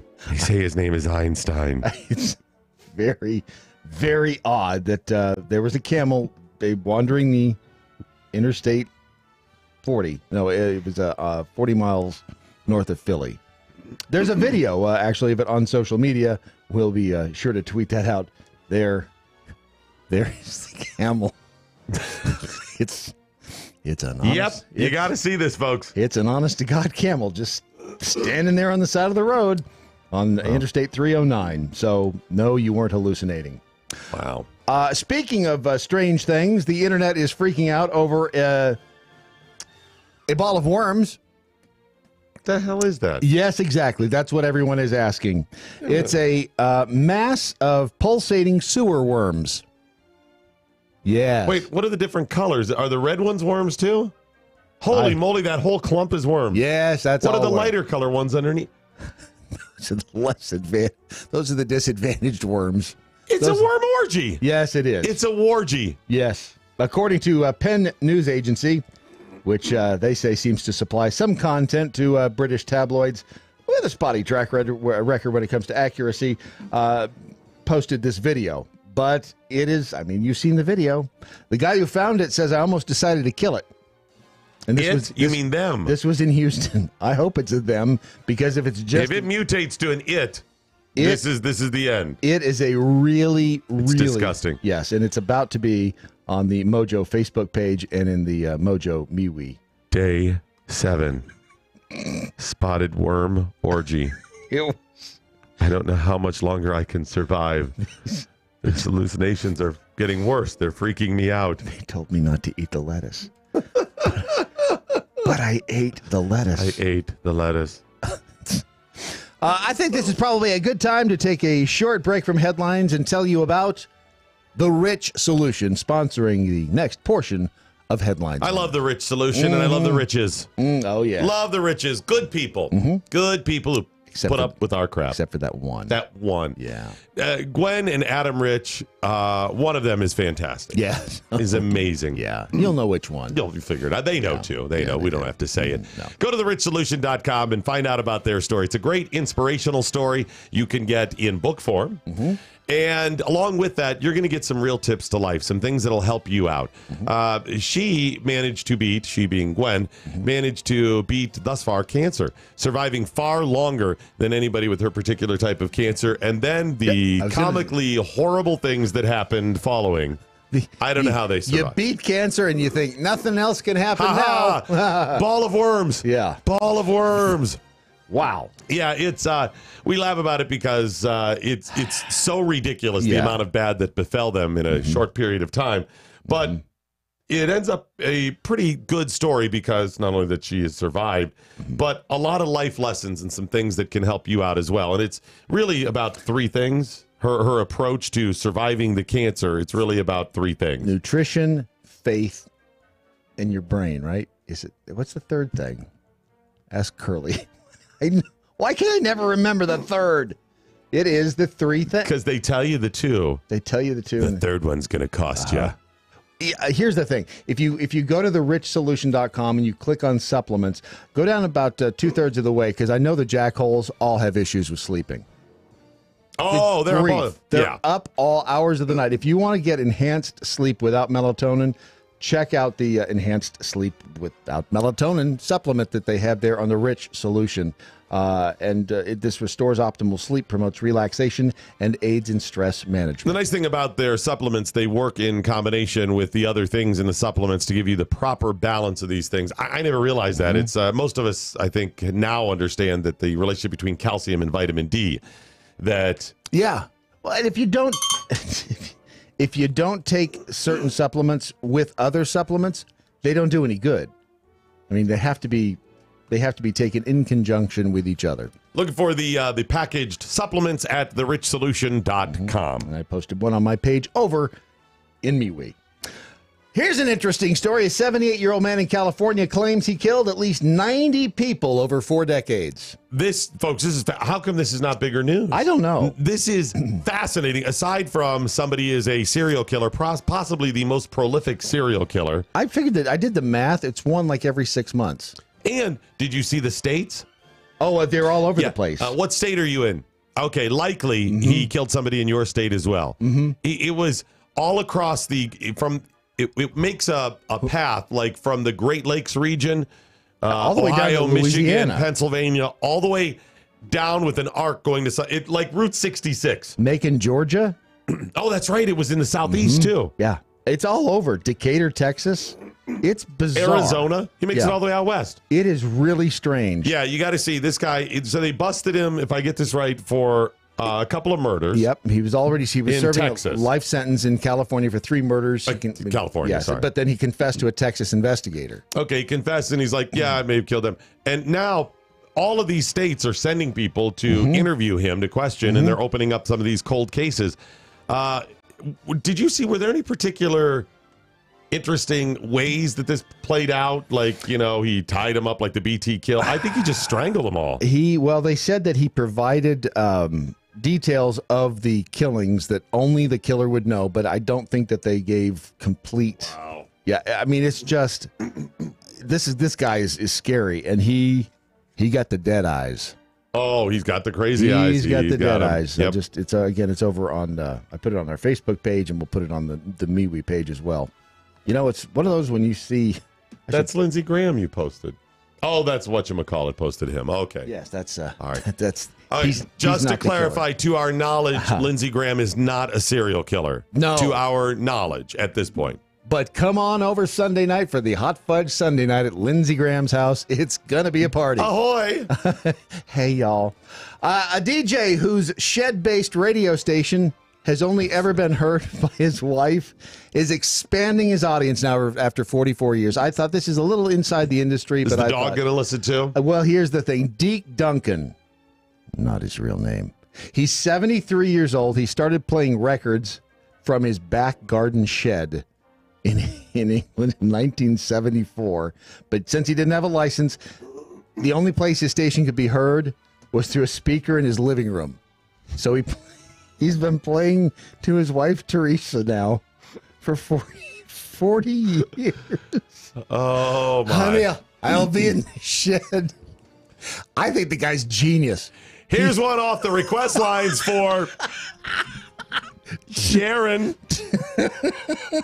And coming up, our winner of our big contest is Sharon. Sharon, where are you calling from? The living room. Damn it, Deke. I'm washing the dishes. Can we do this some other time? He found a way to get out of the house and have some quiet time every day. Listen, if I were, I'd peek in that shed. I think he's slapping some albums on and he's going down to the pub or something. And now, Stairway to Heaven. Exactly. I'll be back next week. Stairway to Heaven, followed by American Pie and Maggot Brain by Funkadelic. Funkadelic by Maggot Brain. He's been offered a 1-hour special on BBC local radio. So he's finally going to get to be poor guy. He's going to die before he does. He's going to be like, the big break. I'm on my way to the... I'm telling you, we need to make room on Saturdays or Sundays. Yes. Sure, that'd be... I mean, the guy's got 44 years of experience. I think he's probably going to be... And with his one listener, that doubles That's what right. we have on this platform. Exactly. So That's true. That's true. Deke's like, we could double SOBs, I got more listeners than you do. You got us there, Deke. Yeah. You're right. That's true. Good for you, Deke. Congratulations. Welcome to the business. Any passive-aggressive record playing with this? She hates going to the chapel by the Dixie Cups or something. Yeah. And I say that because everybody hates going to the chapel by the Dixie Cups. Mm-hmm. You just keep playing. I told you not to play that. Today, a very special day. We're going to play nothing but Going to the Chapel by the Dixie Cups. Here's the Dixie Cups again. You're going to love it. You are going to love it. Coming up 4 past the hour, it's traffic and weather together on the 4s. Traffic between the shed and the house. Yeah. Looks all clear. all clear going to whatever. And the weather in the backyard is misty at this point. And let me look at the thermostat on the side of the house. Outside, it's cold, it's misty, and it's raining. I want to listen to some of his air checks. Well, he does. He has an air check session with himself every day. Weather and traffic on the 4s. You got to be consistent. You got to. He's doing things a little different. It's actually traffic and weather together in the 4.2s. That's what it is. Good for him. By the way, Tom just commented on the Facebook feed. He said it was In-N-Out, not Whataburger. You idiot. No one would stand in line for Whataburger. At Whataburger. Okay. It was In-N-Out Burger, not Whataburger, just in case you were keeping track. By the way, we're so little time left. It was on this. This is National Taiwan Day. Might as well get drunk before Thanksgiving. Oh. Yeah, Taiwan on. I thought it was a Asian thing. Okay, never mind. In 1877, Edison's first great invention was invented. What was it? Which year? 1877. The electric pickler. It ties in with the story we just did. The electric pickler. No. The phonograph. That was him? Yeah. He did a lot of stuff. That Edison. And by the way, happy birthday to Goldie Hawn. Goldie Hawn. Goldie Hawn. Named after my goldfish, which, by the way, has died. I love that goldfish. Those are your headlines.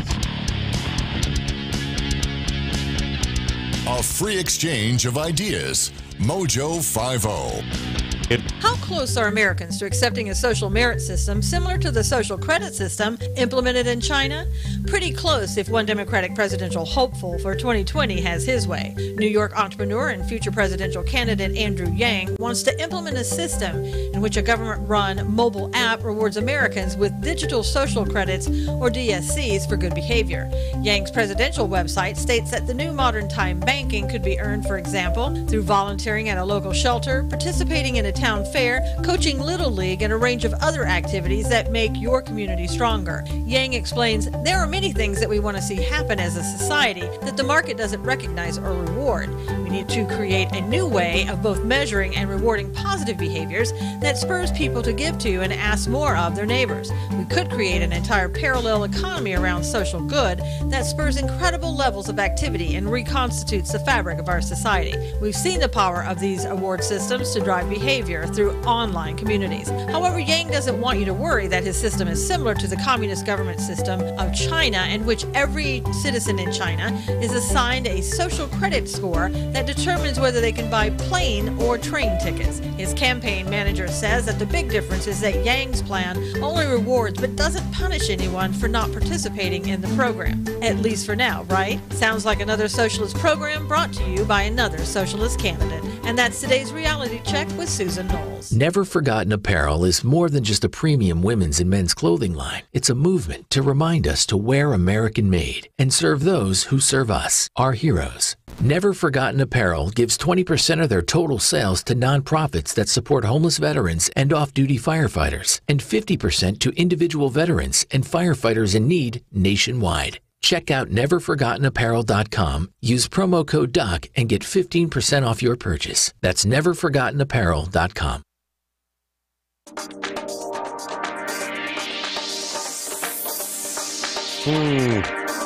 Interesting. Just had a thought. I listened to this yesterday and I didn't pay attention if they swear in it, Brad. I don't think they swear. We have an update on a story that was supported by a viral video that was last summer. Yeah. In Florida. These people have way too much time. This is such a bizarre story, and I'll get to the update on the story in a moment, but first the original story. The way I understand this, there are a couple of guys in Florida fishing legally in a public area, like a public park that has a lake pond there, and they are fishing legally from a little cement embankment there. Standing up against a fence, just fishing, the two dudes minding their own business. One of them catches a fish, pulls it out of the water, realizes that the bucket he usually puts his fish in is back in the car. So he sends somebody back to get the bucket. In the meantime, he takes the fish and he throws it on the pavement next to him. I was wondering why the fish was on the pavement. That's why. That's why, yeah. That's it, right? Okay. Yeah. Got the fish? Yep. And the fish, of course, is like, right? Yeah. Okay. Yeah. Nothing to see here. Move on. Except there's some people nearby sitting over at a picnic table who had just come from an animal rights rally. That's a party. Whole little family there. And they see this, and they are triggered by the flopping fish. They send, and this is the part that really actually pisses me off. They send one of the children, what is he, 8, 9, 10 years old, over to tell the man that he shouldn't do that because fish are people. Basically, here we go. Here's the kid walking up. Animal liberation now. When do we want it? No. It's the animal. No. Here we go. Listen. Fish feel pain? When you hook them in their mouth, it really hurts them. Okay. Now, the guy is very respectful. He's just looking at the kid. Guy's got a beer belly, ball cap. Huh? Yeah. Okay. It hurts. Leave me alone, kid. Leave me alone. Okay. There we go. Please stop fishing. Please stop It fishing. really hurts them. Okay. Stop fishing. That's the fish flopping. You guys just gonna let this fish die like this? No. His dad comes up. What if this was a dog and I hooked the dog through the mouth and threw her in the water? But it's not a dog. How would you guys feel about that? We don't need any animals because all animals have the same ability to feel love and pain just like we do. Would you guys agree with that? Would you agree with that? No.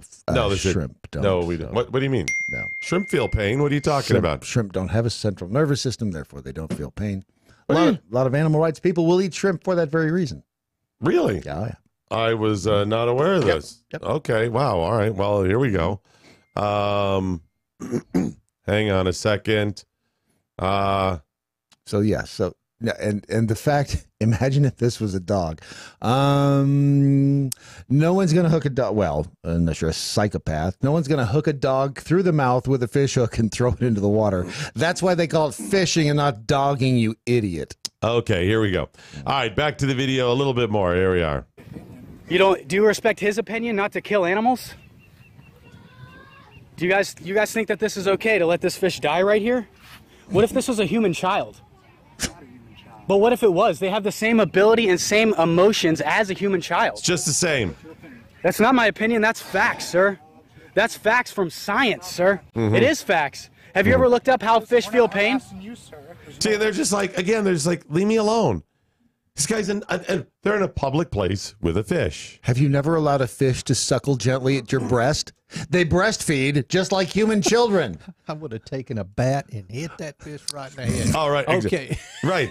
I would now he's ready for my frying pan. I would just take out the knife and just fillet him right there and start him. Dude, right? I came here to fish. I'm not harassing you. You're harassing this fish right here. This fish. Fish harassment. This, sir, is fish harassment. That's right.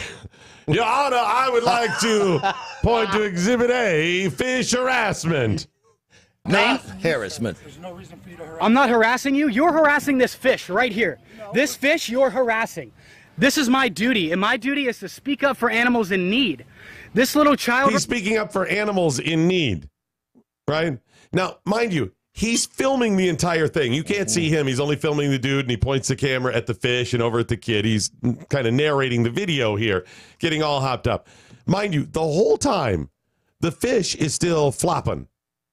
Now, if he's that passionate, why wouldn't you grab the fish and throw him back in the water if the fish is, right? This fish is dying, and I'm going to stand here over its soon-to-be lifeless fish corpse and scream at you. The fish is like, dude, throw me back in. Throw me in. Stop filming. What are you doing with the camera? Seriously, just nudge me. Kick me in. Get me. Even close to the edge, I'll flop in. I'll flop in. Please. Stop filming. Stop filming and throw me in. Just a cup of water. Pour it over me. That's what this guy's doing. Hang on. Here understands that this is wrong, and you guys don't understand this. All I'm asking is to have some compassion. The law sometimes is wrong and is unjust. The law used to say that women could not vote. The law used to say that owning black people was for good for slavery. But that is not right, sir. Killing animals is not right. That's your opinion. It's not an opinion, it is a fact. It's a fact. It's not, it's a fact. It's science. So this goes on for like 5 minutes of him screaming at these people and whatever. And then finally, after 5 minutes, he picks up the fish and throws it in the water after a little scuffle. Now, if you're going to do that crap anyways, maybe save the fish the fight. Right? Like this. Instead of doing that. And, of course, the other family members come over. About this fish who was dying right in front of you. Here we go. Let me see if we can get to the Step scuffle. on that fish. Here we go. I'm fixing to throw him back in the water. No, you're not going to touch him. I'm not going to touch this fish that's dying. Is he your property? Is he your property? Is he your property? He is now. It is our property. Here it No, comes. he's not. Don't step on that fish. Call the police. I just saved the fish life. How about that? How about that? Call the police. Or a cat or a human. Here's another angle of it. I'm fixing to throw him back in the water. From a different shot. I'm not going to touch this Why? fish. Because he's your property? Is he your property? Is he your property? Yes. No, he's not. Don't step on that fish. I will call the police. Call the police. I just saved the fish life. How about that? How about that? Call the police. I just saved You're the on fish's video. life. Do How not about that? touch him. How about that? That is How about stealing. that? Okay, this goes on. These people can vote. Again, this is simply a couple guys fishing. Think of all, seriously, what would you do if that happened to you? If they walked up to you? Oh, right. Oh, I'd be all over them. You Right. can't hit them because that's illegal too. What? Now, if you'd have thought fast enough to fillet that fish right there on the spot. They're going off like this. This is their passion.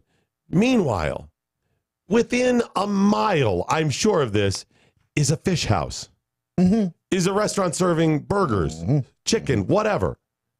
All over the place. And this is your thing. All the other people fishing, whatever. But this is the one. This is the moment. This is there. That's right. I just saved a fish's life. Call the police. We have an update on this story because the cops showed up. Yes, they did. And ticketed the guy. Gave him a ticket. And the guy goes to court and argues. And even the cop in the video is like, dude, I don't care about, whether or not you think it's fish right. That's not it. The ordinance is they have a right to fish, and you stole their fish. The guy was charged with theft and ordered to pay $500 fine. Joining us now at Stuntbrain on Twitter, Mike Opalka. Have you been following this story? I am, and I'm outraged. I am outraged. What, you're in the fisher's side? Pesticide is a real thing. That's why he's a stunt. I don't even know what to say. Did nobody watch The Incredible Mr. Limpet starring the late Don Knotts? That's a good point. That's a good point. Yeah. The human-fish crossover was accomplished decades ago. That's we true. all know that they're down there. They think, they feel, they are sentient beings. God help these people. Actually, someone did point out that there is a book called What the Fish Knows or What the Fish Feels. So careful. Apparently somebody wrote a book. This makes sense because our good friends at PETA, and I use the term good friends jokingly, Our good friends at PETA are outraged that Donald Trump pardoned peas and carrots yesterday. Peas and is that the?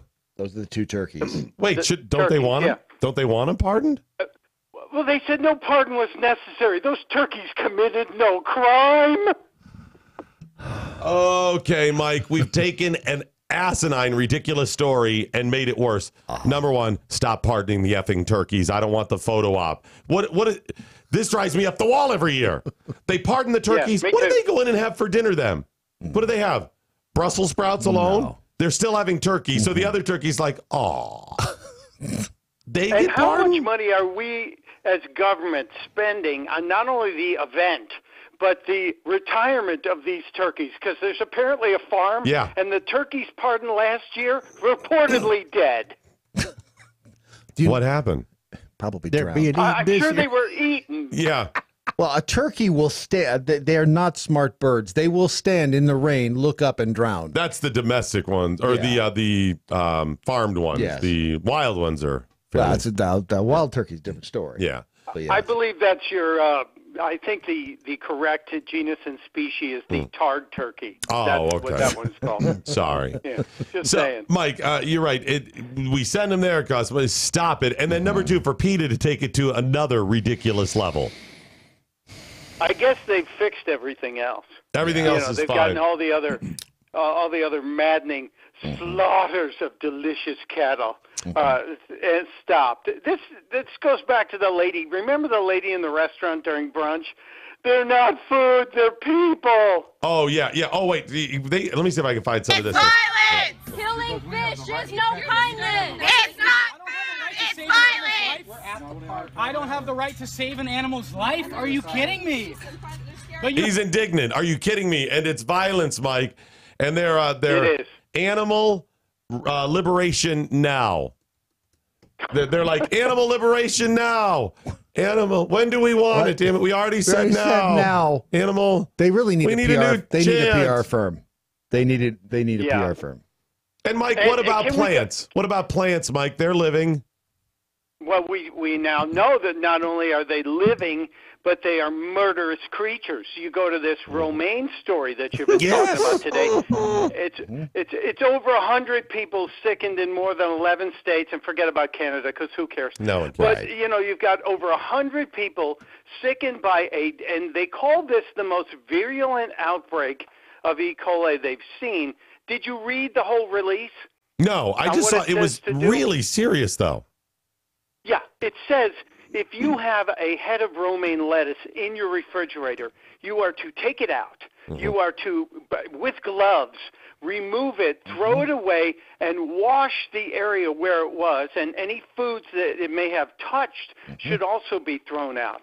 So is this like the Ebola E. coli? What the hell is this? Yeah, that sounds, wow. Something is going on with the romaines. The milk is going, it touched me in here. Wash me. It touched me. Did you guys also say that Rebecca Romaine has a big taint? Did I hear that? That has not been confirmed, but I think that was thrown out there. Reports on the MeWe chat room say yes. Yeah. But those are the jackals. And the person I feel worst for in all this is not the romaine lettuce business, but it's Brooke Shields. Brooke Shields, the kind of actress. Nothing comes between me and my Jordache. Entrepreneur, she's apparently chosen Thanksgiving to release her new salad dressing. Is that a euphemism? Yeah, I'm not kidding. What? Wait, she has a new salad. Okay, there's a lot of what does she have other salad dressings, or is this a new venture? I don't know, but she's chosen Thanksgiving to release her salad dressing on the market. Yeah. And you want to talk about bad timing? What happened? We lost $1 million because nobody's eating salad. They all took their romaine. Yeah. Well, not just that, Mike, but you know what? I'm thinking salad isn't the staple of most Thanksgiving dinners, although some have it. It's right. Yeah, they do. We do. We have a salad, but it won't be romaine unless it's for my Uncle Frank, who Is there always a salad? Yeah, always. Is there always a salad with you? Or was there? Yeah. Yeah. Yeah, every Thanksgiving, I'm trying to remember back to last year. I avoid things. Thanksgiving is when those family people come around, so I generally try to be scarce. Okay. I don't like those family people. Mm-hmm. Ugh. So, yeah, that does seem like a fail, though, especially because of the romaine. Mm-hmm. You know what I love? I'm going back to the fish thing because now you got me. I was watching I think it's a Geico commercial with bears who are sitting on a riverbank watching the salmon swim upstream. Oh, yeah, I've seen that, and they're talking, yeah. Yeah, they're talking, as they do, and they're biting and trying to grab the salmon, and they're frustrated by it because, the salmon, they're so smart, and they're thinking creatures. Mm-hmm. And then across the river is a sushi house. Yeah, I've seen that spot. And they go, hey, I think we'll just go over there. Get some That sushi. must trigger the hell out of them. Are they going after Geico for that? Mike, what happens as soon as that fish gets back in the water and there's a bigger fish? Is a bigger fish like, whoa, dude, I was going to eat you, but the animal liberation now, folks, they really turned me around. Yeah. Come on. I just love to put them in a pen with some sharks and give them an underwater gun that would kill the shark should it decide that they were food, and see what their reaction would be. Yeah, exactly. Yeah, your choice. Yeah, Mike, I don't see them out there protesting tigers for eating gazelles. Do tigers eat gazelles, or is that just lions? I was just going to ask. Given the opportunity, I'm sure it would. Yeah. Are they okay, listen, Mr. Lion, stop right there. I'm just going to put myself right in front of the gazelle because rah! Well, and you never saw this guy's shoes, number one, and I wonder if he had leather seats in his car. You don't have to see his shoes. They were sandals. Did they have leather straps on? I don't know, but we know they were sandals. Yeah, that's true. Hirachis with the old tires on the bottom. Yeah. Yes. He got him when he marched with the caravan, and then conveniently took the citizens' entrance when they arrived at the gate. And we know he's an environmentalist. You know he doesn't use a lot of any type of gel, any perspirant, deodorant, not any of that. He doesn't shower a lot. Yeah. He drives a Prius. Was he wearing clothes? May I share a moment of great schadenfreude yesterday as a Prius pulled up behind me and was tailgating me, despite the fact I was going 5 miles over the limit. And I saw it was a Prius, so I slowed down to the exact speed limit. Just because. And he sat behind me shaking his head for 2 miles. He had the souped up Prius then? Yeah, it could go actually got the up speed to limit? 35 miles an hour. Yeah. You time it with a calendar. So let me ask you, do the people that own Leafs, are they like, look at that gas-guzzling Prius? Yeah, they are. Is that the it? Leaf people, and the Bolt. How about those Bolt people? Because I would own one if I could afford one. I would love to have an electric car. I had a Prius. I'm sorry to say, but it was. I got 60 miles. Yes, to the gallon. exactly. I would love that. They're damned expensive. They are. Sorry, I can't give up my big feel cars. Guilty? You what? Don't you feel guilty though about that generating all that electricity using coal and gooey dinosaur juice? Let me think about it for just a second. No, I don't. Not at all. Not even a little. When I go to the pump and it costs me $60 to fill up the truck, I'm like, man, I wish I had a Prius. Listen, I pass those smart cars and Leafs and stuff, and I just laugh at them because I can't give up my big car. Sorry. It's like a Honda. My Honda Fit. I can't. Yeah. I look down at all those people in the smart cars. If I didn't have to carry big wood all the time, I would not have a truck. Whoa. I don't know what you guys are. So, whoa, toothpick. Mr. Opalka on Stunt Brain, you may know him as Stunt Brain, or on Twitter, you may know him as Stunt Brain because he's our Stunt Brain. Mr. Opalka, what will be on the Opalka dinner table for Thanksgiving? Actually, this year we're going beef. We're going with Texas product, Hart brand beef this year. There will not also be a turkey? There will not be a turkey. We actually had turkey last night. Oh, I fully expected him to say peas and carrots. What'd you have for dinner? Yeah. What'd you have for dinner, though? Hey-o. Hey-o. Thank you very much. So, no. The next act is from Philly. Wait a minute. it's the Tuesday before Thanksgiving, and you have turkey, so you like turkey. Why wouldn't you just do that on Thanksgiving then? You know, you can do what everybody does, only to so long. I've done the turkey thing, man. Enough with the turkey. Yeah, that's what I kind of said. Enough about the turkey. Besides, we only eat meat twice a week, red meat, and it's so good. Why not? Thank you. Why not make it a special meal on Thanksgiving? So, what type of beef will you have? Is it a beef roast? Did you say tender, or am I imagining that? Oh, it's you could take your teeth out. It's that tender. No, I mean a tenderloin, like a fillet. No, I'm doing a ribeye. Oh, the king of steaks. In the sous vide cooker too. We're going to do them in the hot water cooker. The sous vide. I have not seen or heard from her in years, but I heard she is quite the cook. She has become. Went to college with her. Yeah. She's very good, but her romaine problem. I heard she's very slow though. She's very slow cooker. Yeah, she is, but that's okay. You know, men are microwaves, women are crock pots. We got to get used to that. Got to get used to that. How does the sous vide cooker work? Because I've been fascinated by some things, or by these things. And do you have like a full unit? Damn it! Or do you have, I always have an a immersion? full unit, mister. Or an immersion? It's a device that makes heat and swirling water cook your food. And you pick the temperature of whatever. You can use meat, chicken, fish. You can make poached eggs in it, whatever. But in the case of beef, I want it rare, so it's 130 degrees. You season the beef, put it in a plastic bag, seal it, and then submerge it in the water. And the sous vide cooker, if it's the temperature is already achieved, 130 degrees, in about an hour to an hour and a half, it'll be done. But it can also stay in there untouched for 3 days without any problems. It'll be perfect when you take it out. Now, do you sear it first to get the nice little brown marks, or do you do that when you take it out, or you just serve it like that?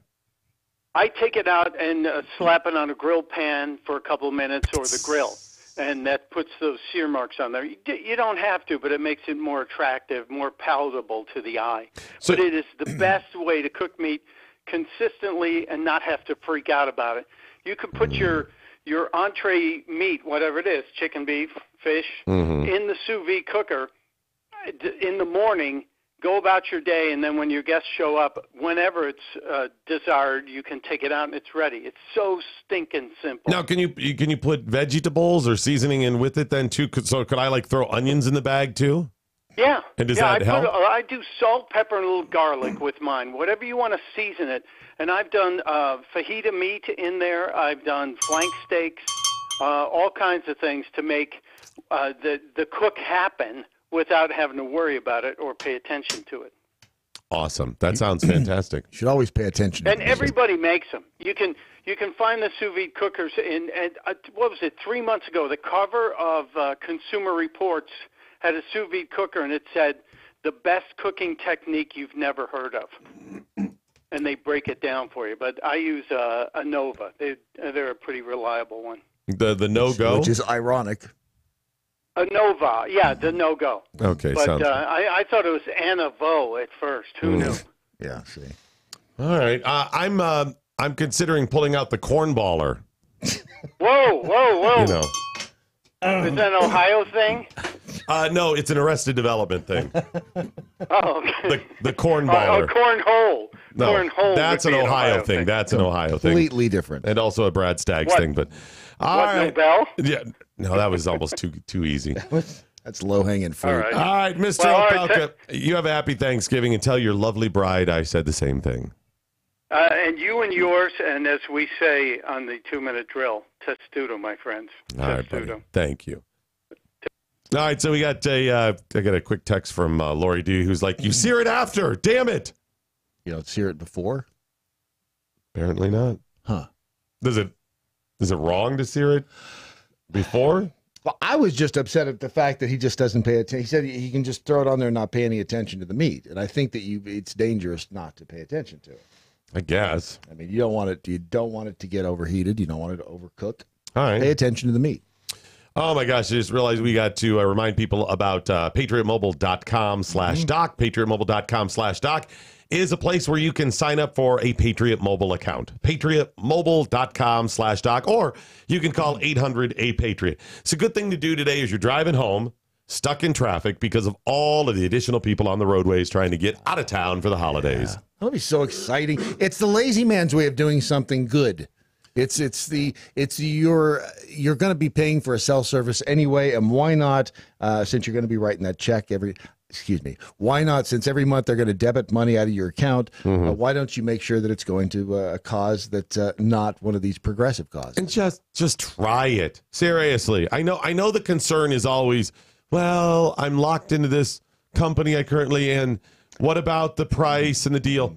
Just call them or log on. They'll tell you what they can do for you. A lot of times they can get you out of your last contract and they'll just pay it. I mean, there's all kinds of deals they offer at patriotmobile.com/doc. The other thing is coverage. Unless you live in a very unique place. You know, like my mom and dad used to live right on the lake, and you don't take towers right up to the edge of the water because half of the signal is lost out into the ocean or the lake or whatever. You know what I mean? Well, boaters have cell phones too. They do, but usually, you don't take it right up to the edge. It's just not enough customers. They're not as concerned. And you'll get some overlap into the water, but depending upon the way the land lays, where the coast is, you may get little pockets. Unless you're in an odd place like that, you're going to have coverage. Or you're in the mountains and certain towers, you're going to have coverage. It's great. Each company is unique to some of those little pockets. You might be in the mountains and say, hey, I get this one a little bit better than that one. Aside from those unique things, it's exactly the same. The coverage is amazing, coast to coast. Try it. That's the best thing. And they have a deal right now. It's buy one, get one. Yeah. BOGO. Yeah. You buy a line, you get a line. Done. That's almost too good to be true. They were telling us that they are really just going crazy right now selling because of the buy one, get one. And it says right there, they'll waive your $30 activation fee. Yeah, they have so many different deals. I can't even package them all together for you. It's one of those, likely when you call, they'll be like, and you will waive the activation fee. 10% off for active duty military, veterans, and first responders. I would do this when you call or log on. Just keep using DOC. Yes. Just keep using the promo. There's a promo code, or tell them. If you call them at 800-A-PATRIOT, go, I heard it with Doc Thompson. I think I was supposed to tell you promo code DOC, so that gets me some free stuff. Yeah. Yeah, it'll get you a buy one, get one free line then. Okay, great. And about that activation fee, I don't know if you're still honoring this because I don't know all the different deals. They come and go. They change them up. Yes, they do. But I would still say, will you waive the activation fee if I remind you that I heard it on Doc Thompson show? Just promo code DOC. Just keep pushing them. Yeah. Keep pushing them until they give in. I don't know what they'll give you, but you might as well try, right? Yes, you might as well. Doc Thompson said call and get free stuff. Why not? If it works, it works. Good for you. If it doesn't, no harm, no foul. No harm, no foul. All right, get the comments in. The communiques coming in all across the social media spectrum. Bradley, Jay Staggs has some of those now. Yeah, Donna said, where did the fish end up? Back in the water. Right. Most likely in another fish's stomach. What would have been great is if he had chucked the fish and right before it hit the water, a pelican had swooped it.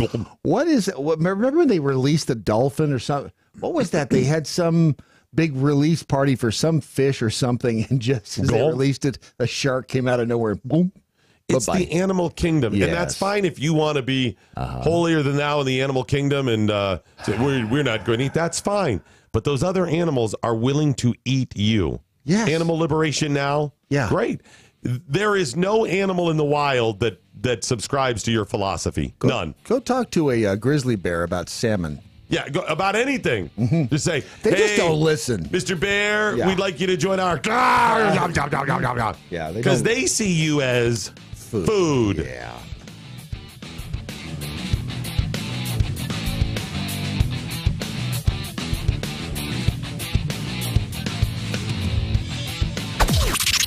This is the seditious, rabble-rousing, liberty-loving, home of fun, entertaining, and compelling talk. MoJo 50. News this hour from townhall.com. I'm Rich Thomason. Some 54 million Americans expected to travel at least 50 miles from home for Thanksgiving, a record according to the AAA. This year we're seeing even more travel because, there's a stronger economy, higher wages, people are more confident in spending, and they're doing that by taking their extra money and putting it into travel, whether that's hitting the road or buying airline tickets or traveling in some other form. AAA's Jeanette Castellano says the largest growth in holiday travel this year is by air, a 5.4% increase. 4.27 million flyers. If you're traveling to airports, make sure you get there early. We expect many people to be in the airports than last year. And however you go, be sure to pack your patience. Don't eat the lettuce, specifically romaine lettuce. There are health concerns. The CDC puts it bluntly. We want people to not eat or buy any romaine lettuce, and that includes whole head romaine, hearts of romaine, romaine that could be in a salad mix. Dr. Laura Giroltowski says they have yet to find the source of an E. coli outbreak that sickened more than 40 people in both countries. Produce buyer Gina Giardina trashed hundreds of pounds of romaine. We're just throwing it away. So wasteful. This woman says it's for the best. Pull it, don't you think? I mean, nobody wants to get E. coli on Thanksgiving or ever. This is the third E. coli outbreak linked to romaine lettuce in the past 2 years. I'm Tim McGuire. The death toll in the California wildfires now stands at 84, although more than 700 people still listed as unaccounted for. Looks like Wall Street could be set to recover at least some of what it lost in yesterday's huge sell-off. Dow futures up 135 points. S&P futures better by 16. And NASDAQ futures up 52 points. More on these stories at townhall.com. Never Forgotten Apparel is more than just a premium women's and men's clothing line. It's a movement to remind us to wear American-made and serve those who serve us. Our heroes. Never Forgotten Apparel gives 20% of their total sales to nonprofits that support homeless veterans and off-duty firefighters, and 50% to individual veterans and firefighters in need nationwide. Check out neverforgottenapparel.com. Use promo code MATT, M-A-T-T, and get 15% off your purchase. Hey, it's Doc Thompson. Got the new show on MoJo 5-0 coming up. Hopefully you'll join us for that. And as a regular feature, my good friend, my life partner, Chef Patrick Mosier. I mean that in a food sort of way. I would hope so. Yeah. You'll be joining us on the broadcast as well? Absolutely. Every day that you ask me to. Talking food and business and prostitutes, right? Because you're the food biz pro, and that's what the pro's for? It's all about cocaine and hookers. It's all about cocaine and hookers until somebody gets arrested. And then it's about the legal system. And well, you get the point. We'll be talking food and food trends and business. And of course, we'll be spotlighting business, as I always have on my broadcast. But Chef Patrick Mosier will join us, and he has his own platform starting soon on Spoonie Radio. Spoonie Radio, 24-hour food talk radio. Can you really talk about food for 24 hours a day? I could, but even I don't want to listen to myself talk about food for 24 hours. So we will have somebody will. Someone will be on the air 24 hours a day talking food, fun, travel, culture, and more than anything, food. Hey guys, Ron Phillips with the Conservative Cartel. Are you tired of the bar scene, hoping to find the love of your life? Well, there is a better way for you single guys and ladies out there. Check out WeThePeople.dating. They make it easy to find a liberty-minded match, and it takes less than a minute to create a free account and begin browsing through over 11 million monthly subscribers. Look, we all know the success of a relationship hinges on the core shared values of a couple. So check out WeThePeople.dating for the love of people and people of love. Sign up and start dating today. WeThePeople.dating. Life, liberty, and the pursuit of a partner.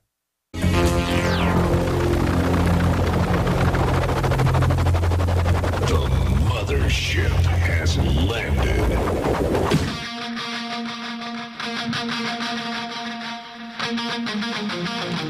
All right. Communique's coming in. Matlock is coming. You know, I loved his show on TV. It's such a coup for us to have him on our network. It is. I mean, he's an amazing talent to begin with, but those of you that watched his television broadcasts for years, his documentaries when he was an attorney, an investigating attorney, really, down south. It was amazing. He did a lot of good for a lot of people, and to be able to share those stories and his insight on topical news every day is good for you, and it's good for this network, and this MoJo 5-0. The makeup that they used on him to make him look older then was... you have to do that. You have to do that. When you go to court, The documentary series that documented all of his court cases, you get more respect in court if you do that. You really do. Yeah. So, but he'll be on. He popped in just now and said, listen, you sear the meat before you cook it like that. And Lori D is telling you several times it said you sear it after. I think Lori might be wrong because Matlock has spoken. Yeah, and I'm going to take have to take the Matlock side here. I mean, he's after years in the litigation process, he's just been able to. And who knows meat? Oh, does he know meat? That's a toss-up. He knows meat. He does know meat. I'll throw my 2 cents in now. Matt knows meat. He knows meat. Well, according to Ron, Matt knows meat. They're very close. Yes, They're they very are. close. Yes, so yes, they are. I'm not going to dispute that. So, Lori D, apparently you have no idea what you're talking about. You're wrong. Poor Lori. 3, 2. Vesuvius. Yes. No, here's what's going on. Let me explain the two things, and we'll talk more about some of this coming up today on my Spoonie broadcast. 1 hour of me talking food and fun, 2 o'clock Eastern time at spoonie.com. And, of course, Patrick Mosier has his show immediately following ours, and we're going to grow that platform out. Patrick will start doing more. We'll have some other live shows coming up in the next couple of weeks and months. The sous vide is a slow cooking process, so you do not need to sear it. When you sear meat, of course, you sear it up front when you're talking beef, because what that does is lock in the juices. It does a couple things. Locks in the juices, browns the outside, and makes it aesthetically pleasing. But also, if you're cooking it in a if you sear it in a pan, right, and you plan to put other things like onions or a sauce, you need those, and I can't think what they're called, but all the little parts that get stuck to the pan. Oh, there's a name for it. Yeah, there is. And the juices. So what you do is you then add some butter and wine or different things for sauces. You deglaze the pan, as they say, with some sort of acid. You know, like muriatic acid? No. More like a vinegar, something edible. Something acidic. Yeah, something Gotcha. acidic. And that becomes the base of your sauce. So those are the 3 main reasons you would sear something up front like that. Now, sous vide, you don't have to sear in the juices because it cooks slowly. Right. So when Mike was saying sear it after, and apparently Lori D, you're saying that because you want it to exclusively be, or the exclusive reason you do it is to be aesthetically pleasing. Right. We don't want gray meat. No, we want the nice golden brown little marks and char no marks one wants and whatever. the gray meat. Right. No one wants the gray meat. I mean, not even people that have gray meat Right. want They don't gray even meat. know. They want, well. So Lori just said, I effing get paid for sous vide cooking. Matt is dumb. Matlock is dark in the doorway again. He's so hopefully I think he's ready for a fight. See, do you understand the common ground I just laid out? I explained actually how they were both right. So you're trying to keep this is an example, right? This is an example what happens in the rest of our world with politics. They're actually both right here. They are looking at it from 2 different angles. And they're arguing 2 different points. See, Matt's talking about a slow cooking, so you sear that thing and it becomes tender as you cook it. Oh, beef, baby. Lori's talking about, again, sous vide cooking. So, again, it's all slow cooking and tender when it comes out. But the sear part for her is just aesthetics.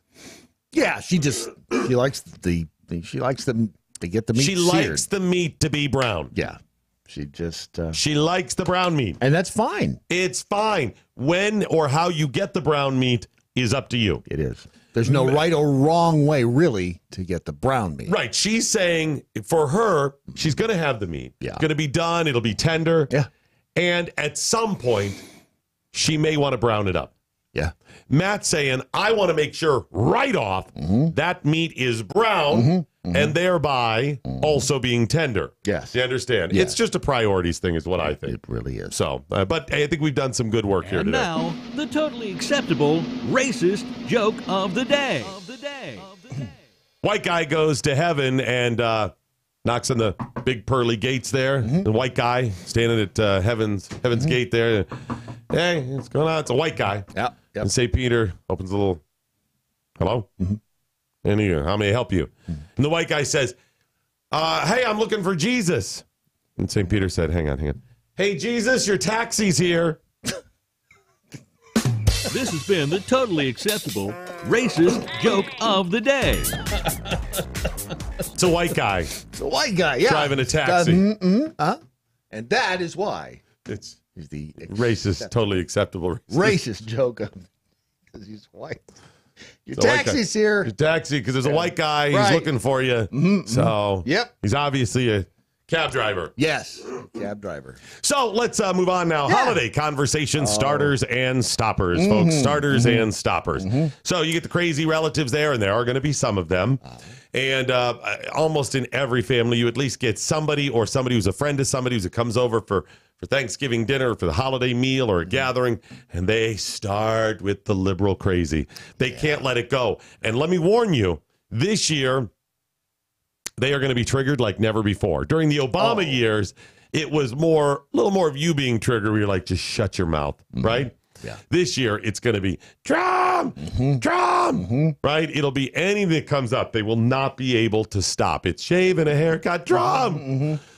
So you have to decide, am I going to do battle with this person? Am I going to do this? Do I want to avoid it altogether because I'm on my best behavior? Because I have my girlfriend with me, and we've only been on 3 dates, and this might be the one, so I got to make it look like I'm not somebody who's triggered. Yeah. Right? Yeah. Are you on your best behavior? Do you want to, if you do battle, do you want to just have a civil conversation and explain the error of their ways, or do you want to crush them? Well, you've come to the right place. We can help. What do you want to start with? The ways to avoid any conflict, or do you want to do one that's gonna? Let's do conflict avoidance. Okay, we'll give you some of these. that. Now, the idea behind these stories are, if they start down the Trump, or if you're paying attention, you could see when it's being steered in that direction. Yes, because they want to bring it up. Oh boy, some of them are so triggered they're just throwing it out there with anything. If you're like, pass the salt. Oh, Donald Trump was right. You can't. Yeah. Right. But some, you could tell where they start steering the conversation. And that is your cue to quickly bust out one of these little stories that will detract from that conversation, right? Now, you got to remember, they are going to be relentless with the anti-Trump, anti-libertarian, anti-conservative speak, right? They're going to keep trying to steer it back. Yeah. And if you're good, or you're outright crazy like they are, you will be able to take anything that is said about anything and twist it back into anti-conservative, right? Sure. Doesn't matter. Sure. Anything at all. If you could say, wow, this turkey's great, Mom. And she's like, yeah, it was great. They had a great deal when I was at Kroger. Oh, Trump with the economy and the taxes, right? They'll find a way. It's going to happen. It doesn't matter. So you do your best to just keep throwing these stories out there. Have them ready to go. And hopefully people will go, huh. And these are just odd little quirky things that people may comment on. Let me give you a very simple one that ties into food. This is just a silly one, but you could probably have some fun with it. Sure. Apparently, the royal family in the UK has some interesting culinary habits. Prince Charles refuses to eat lunch, and for breakfast, he only eats one boiled 4-minute egg. And it must be exactly 4 minutes. Okay. Odd. That is kind of strange. That's something that people be like, why are you busting that out? Yeah. Then you can take it a little farther and you go, you know, I just heard the Queen loves bananas, but she will only eat them with a knife and a fork. And this is designed to take their brain down a different path. This is so weird. You're like, it's like, wait. And you're like, well, you know, the economy. Did you know I just heard that the Queen loves bananas? The Queen of England, Queen Elizabeth, but she only eats them with a knife and a fork. It's like the Costanza thing. Would you eat a banana with a knife and a fork? Right, yeah. She will only do this. It throws them back on their heels. She loves dark chocolate. Yeah.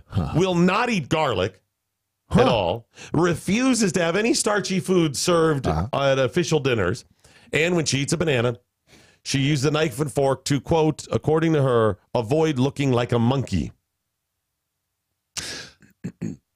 Do you find that possibly triggering? Is that good? I think that going to be something that might take them down a different road of. She cuts off the top and bottom, slices through the skin lengthwise, opens it up, chops the fruit into small pieces, and then eats them with a fork. It's called eccentric. Yeah. I can't believe she doesn't have people just cut it up for her. I know. Friggin' queen. Does she not have people for that? I'm like, yes, I'm not going to eat it like a monkey. I'm going to have you feed it to me like a monkey. Exactly. Here I am feeding myself like an idiot. I'm the queen. All these years. So again, something silly, just bust that out there. Here's one that's a little more meaty. And this is a story about a city in Western Australia, Stirling, Australia. The council there and the mayor were very concerned with dangerous drivers. All right. Dangerous drivers in Stirling, Australia. Stirling, Australia. So he said, what can we do to kind of get people to slow down? What can we come up with? There's got to be a way. So they came up with an ingenious plan to get people to drive a little slower in town. Okay. Now, Bradley J. Staggs, you are a learned man. You've lived in many parts of the country. You've been on broadcaster for many years. You know a lot of things. If you had to come up with some plans to get people to slow down, what would you do? Oh, I don't. Or what are some acceptable or known practices? Well, we know that by putting speed bumps, that would generally tend to make a majority of drivers slow down. Okay, they headed in that direction. Okay, but they took it to a different level. All right. They planted trees in the middle of the road to get people to slow down. That seems like it might be a bit of a problem. You don't think people would slow down? I think that people don't maybe even stop. Tree, yeah, I think the tree may get you to stop they altogether. Might stop, and that would kind of bottleneck. That would create a bottleneck. I would think. But will they slow down? They're not concerned about bottlenecks in Stirling, Australia. They're concerned with speeders, reckless drivers. I don't know that. That's Would that slow people down? Wow, I would think that it would slow them down in a hurry. They'd just come to a screeching halt. Which, yes, it may not help the accidents, right? Lower accidents, but it will slow them down. Yeah. So what part of their plan, the council has had about 40 trees planted around town in the middle of the roads. They're calling them traffic calming devices. It seems a bit of a misnomer. Would you like to see a picture of a traffic calming device? Oh, I would love to see the. Wow. That's a. Is it a tree in the middle of the road? That's a tree right in the middle of the road. Can you explain it a little bit more for those it's a let's say 5-foot square cut out of the asphalt and then cemented or they put a little nice concrete border around it. Inside that concrete border, it looks that they have maybe added some earth and some mulch and planted a what would probably be maybe the size of your wrist tree. Tree. Theoretically, that'll just get bigger and bigger and become a bigger tree. Yeah. In the meantime, however, I would think that pretty much just gets flattened out. You think somebody's going to... If they drive right over it, I mean, it's...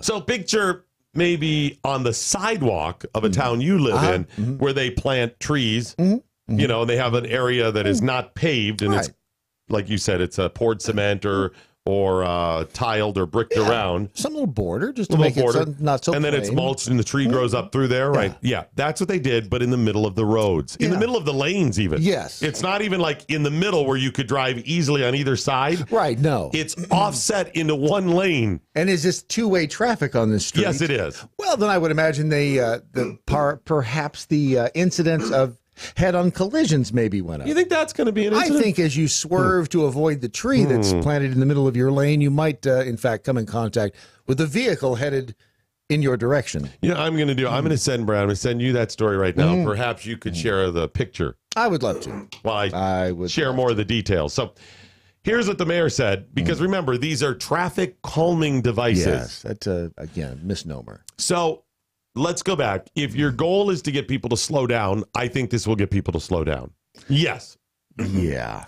If your goal is to get traffic to calm, I don't think that's going to happen. No, I don't think that's going to happen at all. This is simply one of those, it's almost like you saw, well, this is Australia, so they would normally see an emu. But what wouldn't they normally see on the side of the road? Perhaps an elephant? I don't know what.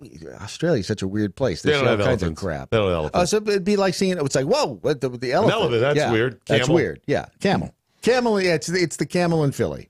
The mayor said the aim of the project is to encourage drivers to adopt slower speeds. Success, good for you.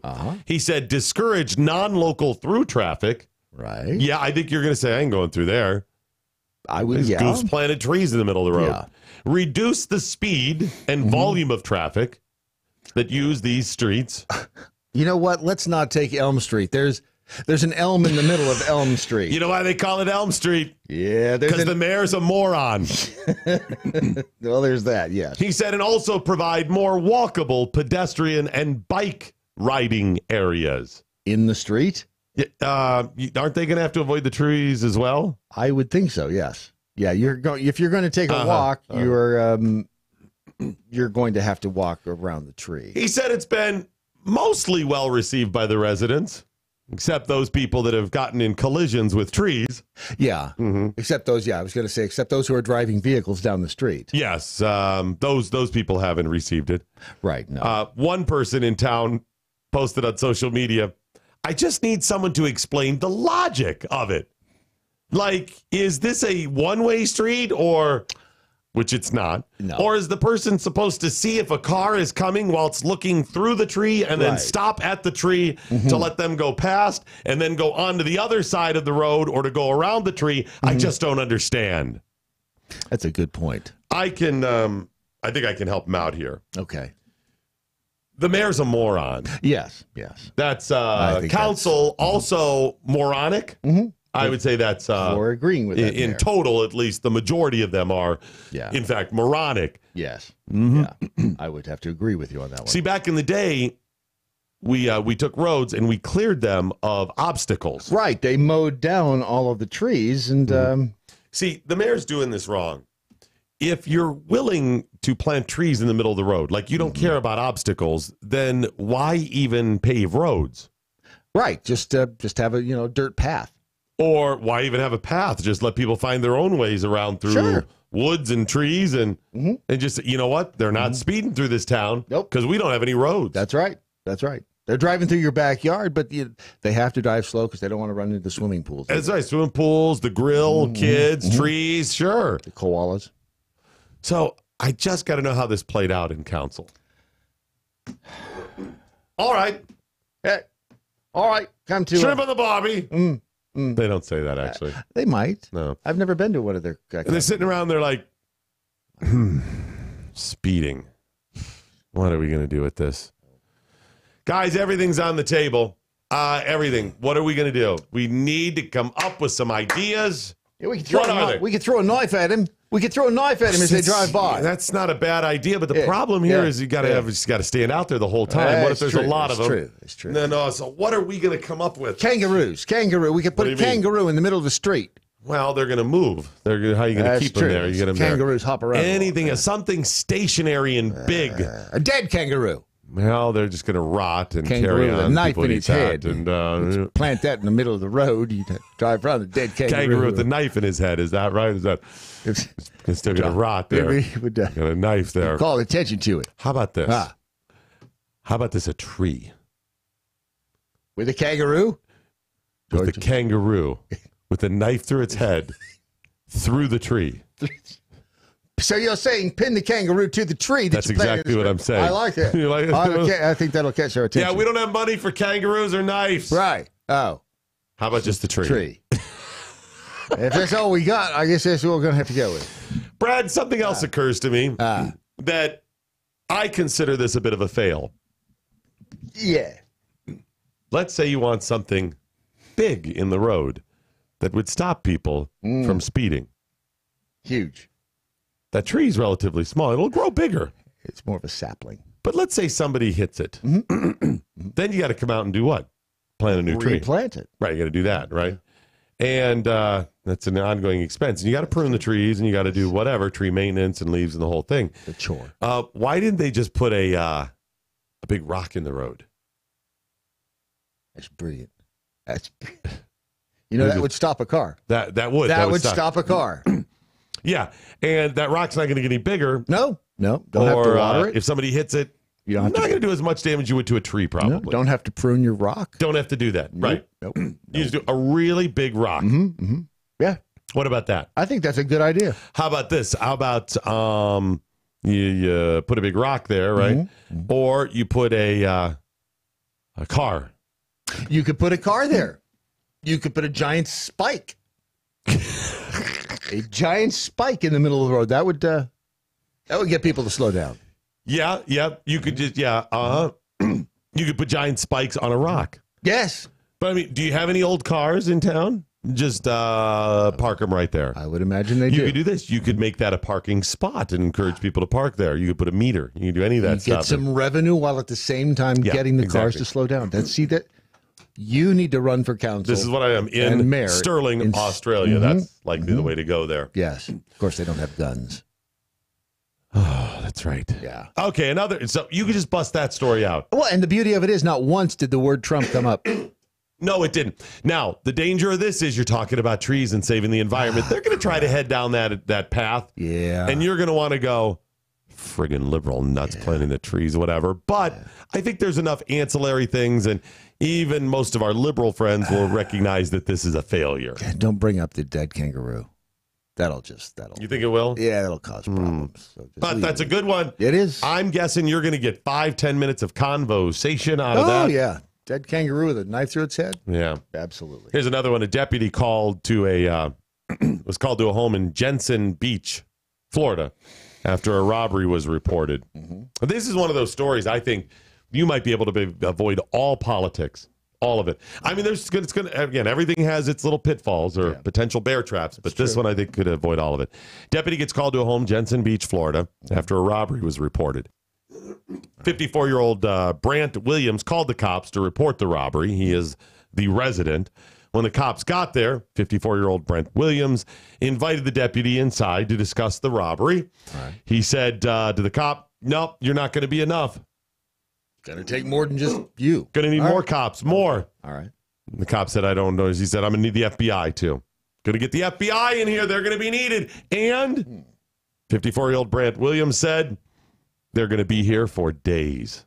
Wow, this must have been some robbery. Big. Huge, even. He then directed the cop to the kitchen, led him there, and began to explain the robbery. Mm-hmm. As the deputy walked in, he immediately noticed what he suspected was marijuana on the table and a gun, actually several guns. He also noticed what he suspected was a bong used to smoke or consume marijuana, and also noticed what he believed to be cocaine on the table. All of this left behind by the robber, apparently. Perhaps. Maybe. So he asked Williams about looks like you got drugs there. Right. Those guns or those legal, whatever. And Williams says, "I'm not saying anything until the FBI shows up." All right, so he's smart. Cop said, "Yeah, that's not going to happen." Eventually, after talking to him for a while, he told the story that someone broke in to his home and put those there. Aha! Put them there, right there. Yep. Mm-hmm. Yes. The deputies is like, "Why would you think somebody put those there? You called to report a robbery when that means something is missing." And he said, No. I think you should look for my ex-girlfriend and her friend. My ex-girlfriend and friend put those guns and weapons there. When asked if he thought why he thought she broke in, he said, "I didn't say she broke in. I said you should look for her."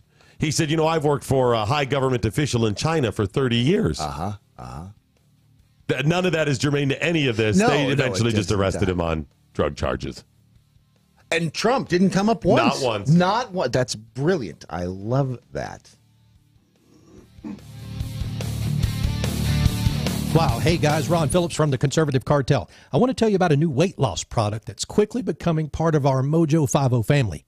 Okay, so it was launched by this Texas company who have taken the good stuff in olive oil and created a patented product that helps people control their appetite and lose weight. That's right. It's also a big help to keep the weight off. In a 6-year study of former contestants from The Biggest Loser, you remember that show? It showed that when you lose weight, your body actually thinks something bad has happened and it fights back by slowing your metabolism and boosting your appetite. Rid-U-Zone, that's R-I-D-U Zone, contains a patented ingredient that has been shown to boost metabolism and reduce appetite while helping you burn fat. If you are struggling every day with cravings, try Rid-U-Zone. It makes it so much easier to control your appetite and not think about food all day. That's my problem. For a short time, we have a 30% off deal for our show. Just go to riduzone.com and enter code MATT. That's M-A-T-T. Again, that's riduzone.com. RIDUZONE.com. Riduzone. The Conservative Cartel.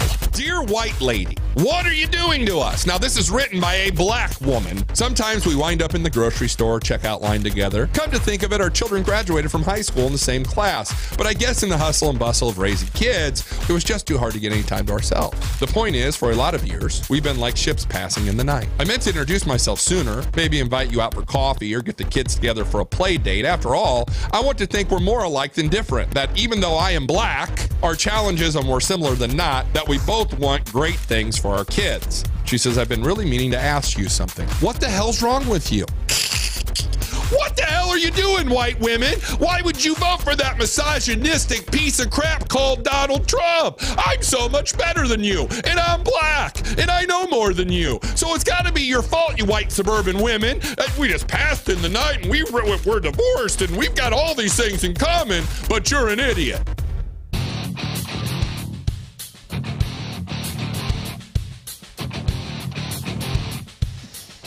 All right, do we want to get to a couple of communiques as well? Well, I think People learning some things. Purple Angry Beaver, I think, nailed it on the head. See, Congress calls on the FBI to review things they don't need to. Now common criminals do the same. Where will it stop? What do you mean? What are they referring to? Well, the guy wanted the FBI called in to investigate. Oh, you're right. Yeah. Yeah. Let's see. A tainted salad sleeve. Boy, they are on top of things. Sounds to me like we just got our Friday leftovers before we carved the bird. There's a little bit of that. You could do that. It's kind of a Wednesday prequel to some Friday leftovers. It's Thanksgiving Eve. Are we doing Friday leftovers? No, we're not. See, we're going to have our Friday of Color event on Friday. Let me ask you this. If I say yes to the Friday leftovers that we're doing them, will people tune in greater numbers? It doesn't matter. They'll still bitch. Well, okay. I'm not actually doing them. But if you just say you're going to do them. Right. So those of you that would likely tune in greater numbers or tune in exclusively for them on Friday, yes, I'm doing them. I'm not really doing them. But I'm doing them. Yes. For those of you who it'll have no impact and want the truth, I'm not doing them. Right. Right. For those of you that would tune in more, if I don't do them, then I'm not doing them. Good. For those of you that would tune in more, if Rush Limbaugh was joining us on our 12-hour Building America Marathon, Rush will be here. He's scheduled to be here. Scheduled to be here, so he'll be here. He's not going to be here. But if it helps you tune in, I mean, I'll say whatever at this point. Yeah. So, I mean, you could. What's it going to take? You could win $1 million on Friday. You could. You won't, but you could. Well, they could. Well, you could win one, not from us. No. But you could win $1 million. You could win $1 million. So so don't miss a minute of the Friday Black Marathon. You could pick up a supermodel on Friday while winning $1 million. By the way, it's not the Friday Black Marathon. It's the Black Friday Marathon. That's the wait. What? Friday you changed it? No, the Friday Black Marathon. It's a Friday Black Marathon. It's the Black Friday Marathon. Right. It's a Black Marathon on Friday. No, it's the marathon on the words are all in there. It's a marathon for blacks on Friday. Well, no, not exactly. It's why do they get their own day in November?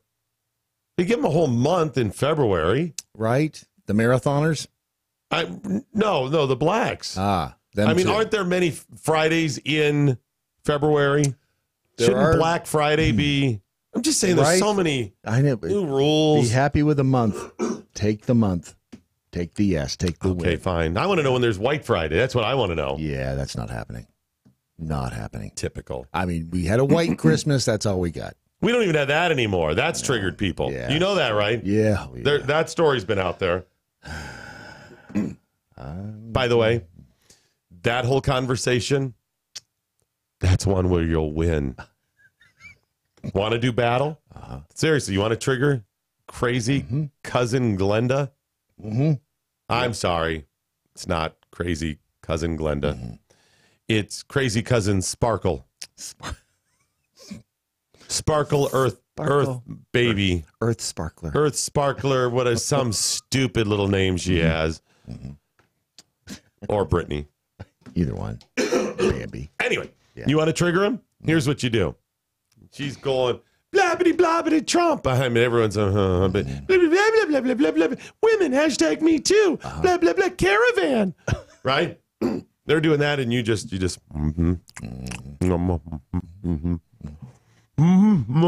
don't do battle on that stuff. Right. Don't do it. You just pause when there's or speak up when there's a natural pause in the conversation, and you pick up your wine glass and you take a drink and you go, let me ask you this. Don't blacks get enough day in February? How come we got to give them tomorrow too? Black Friday? Yep. Shouldn't Black Friday be in February? Yep. See? Bust that out in all seriousness. Yes. And then double down. And just go to, you know what? I know it's coming next year. It's going to be Friday of Color, isn't it? You know, where's my White Friday? What about that? And just before she can even, because she's going to be so stunned that it's so stupid, you just keep doubling and triple it down. Have 4 or 5 lines ready and go, boom. Yeah. And then as she's about to say something, just look at her plate and say, isn't that romaine lettuce you just ate? Did you hear about the romaine? It'll shut them down. Oh, yeah. It just keep them back on their heels before she can even whatever, blah, blah, blah. But the key to this is she's got to think you're serious. Well, yeah. Yeah, you got to say it with a straight face. Oh, and when she goes, it's not about that. It's not. I would argue and there's got to be something online to back up the story. Argue it, double, triple down that absolutely Black Friday was named that we've got for black folk. Come up with a story. Yep. You know Boxing Day, right? You know what Boxing Day is? Isn't that Canadian? Canadian and British, English. Right. And I believe the history is, I may be getting this wrong, the history is the day after Christmas is Boxing Day, where the masters, the people who ran the house, for the servants would box up things for them, give them gifts. It was like their Christmas, so to speak. Gotcha. For the help. That's what you claim Black Friday is. No, it goes back to the early days of America where slaves had to cook on Thanksgiving. Yeah. They had to cook for the Indians. You know, Indians owned slaves. You just make crap up, right? They owned them. And then it was their day. The blacks would all get together. They had Friday off. The masters would say, hey, go ahead, spend Friday with your family. We'll just eat leftovers. We're cool. And they would have their own Black Friday Thanksgiving. And just, if they look confused, just say, Google it on Yahoo. Just Google it on Yahoo. Exactly. And that will seal the deal. Right there, that's when they start, their eyes just glaze over and smoke starts to waft out of their ears. And just, again, and remember, be vague, say it with conviction. Yes.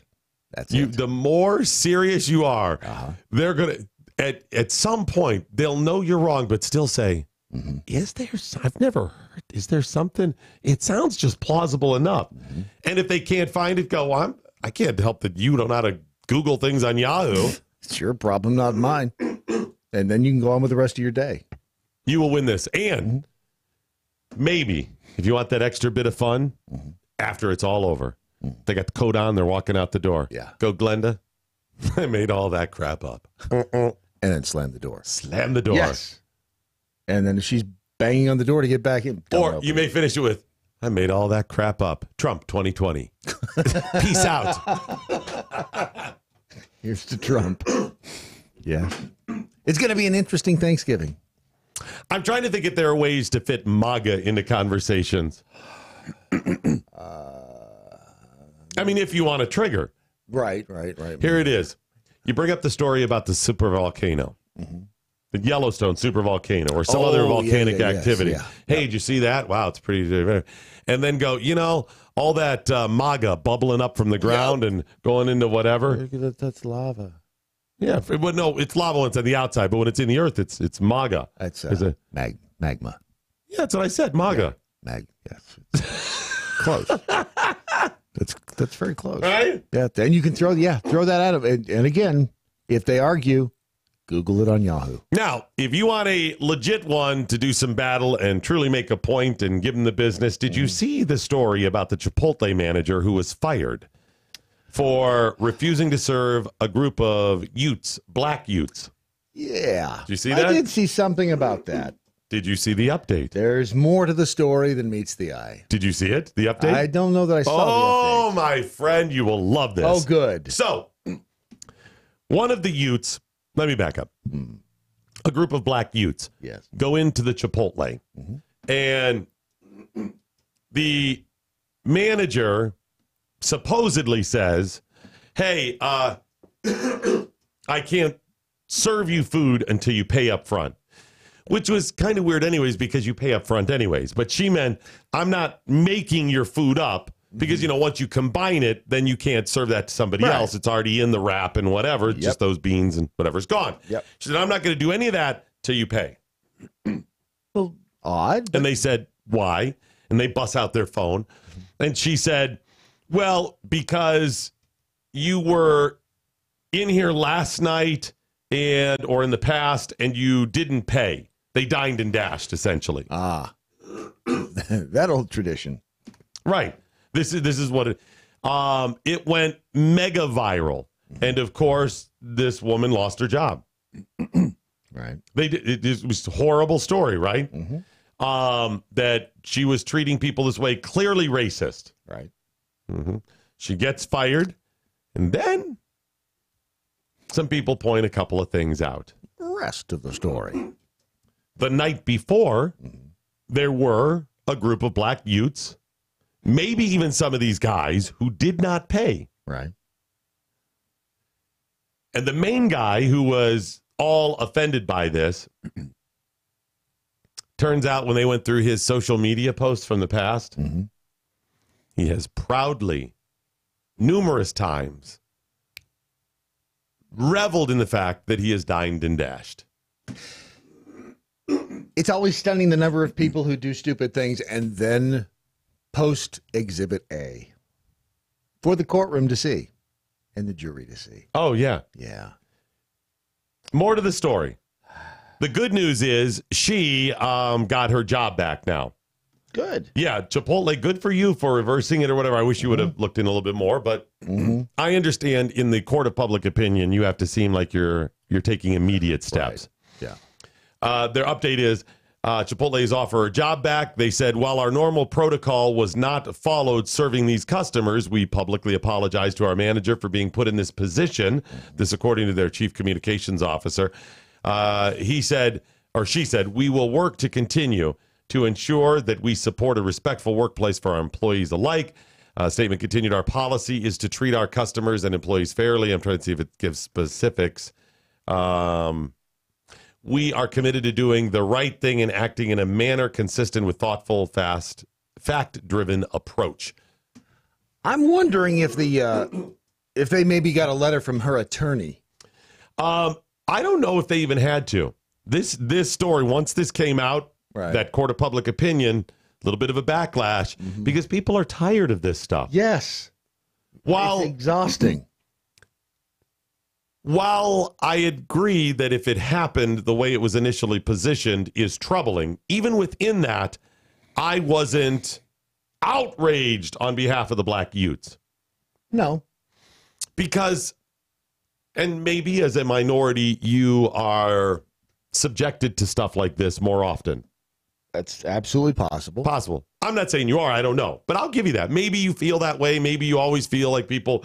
I've heard the stories that you don't understand being a black man. People follow you around in the store, making sure you're not stealing, whatever. Okay, I'll give you that. Maybe that happens. Right. And this is exhausting. Yes. What really happened? How were they injured in that scenario? They were going to allegedly buy food anyways. Right. She was going to serve them. They gave their money. It was an insult. They were offended. They were offended. Yes. They were not physically injured. No. She didn't, right. According to even their story, she neither picked their pocket nor broke their leg. Right. No. She didn't either. She offended them, and they believed it was based on race. Yeah. Okay. Color of their skin. Remember, if a group of gingers dined and dashed 3-4 times. And remember, she's the manager, not an employee. She's responsible for loss. Yes. You're the manager. Gingers keep coming in here, groups of them, and they keep dining and dashing, right? Wouldn't you, when the next group of gingers come in, try to, although she may not follow protocol, solve the solution or find a solution. Yeah, if she's got the company's best interest at heart, which is her job as the manager, to Right. try to keep the company's profits and not let something happen to their money or their food, their product. So, yeah, she's doing due diligence by saying, wow, I see a pattern here. Yes. Maybe I should do something about it before I fall victim to the same scheme. Right. So the worst that happened here was somebody was bothered by a perceived racial slight. If that is the case. Yes, that's the worst. Right. Even if that's the case, a racial slight is bad to the point of mega viral people getting fired. Why? Why? Because you've made it that bad. Because you knuckleheads want to be victims. You realize the power in being victims. Listen, I know on-air broadcasters, content creators that play victim, right? From a conservative perspective, telling you how they're always injured and hurt and whatever. Playing the victim just like these knuckleheads. There's power in it. When you're crying and saying that somebody get a racial slight or crying or creating some image that you have disease after disease and it turns out obviously you don't, you're playing the victim the same way. You're saying, I see power in it because people are triggered.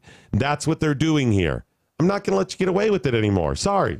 If you believe there is a racial element to this insult, fine. You don't like it, don't go there anymore. If you hear about it and don't like it, fine. But it is far from the worst thing in the world. We've just made it that way and allowed these people to make it that way for their own gain. So this is a story, Brad, that as that racist Trump comes up around the holidays. Yeah.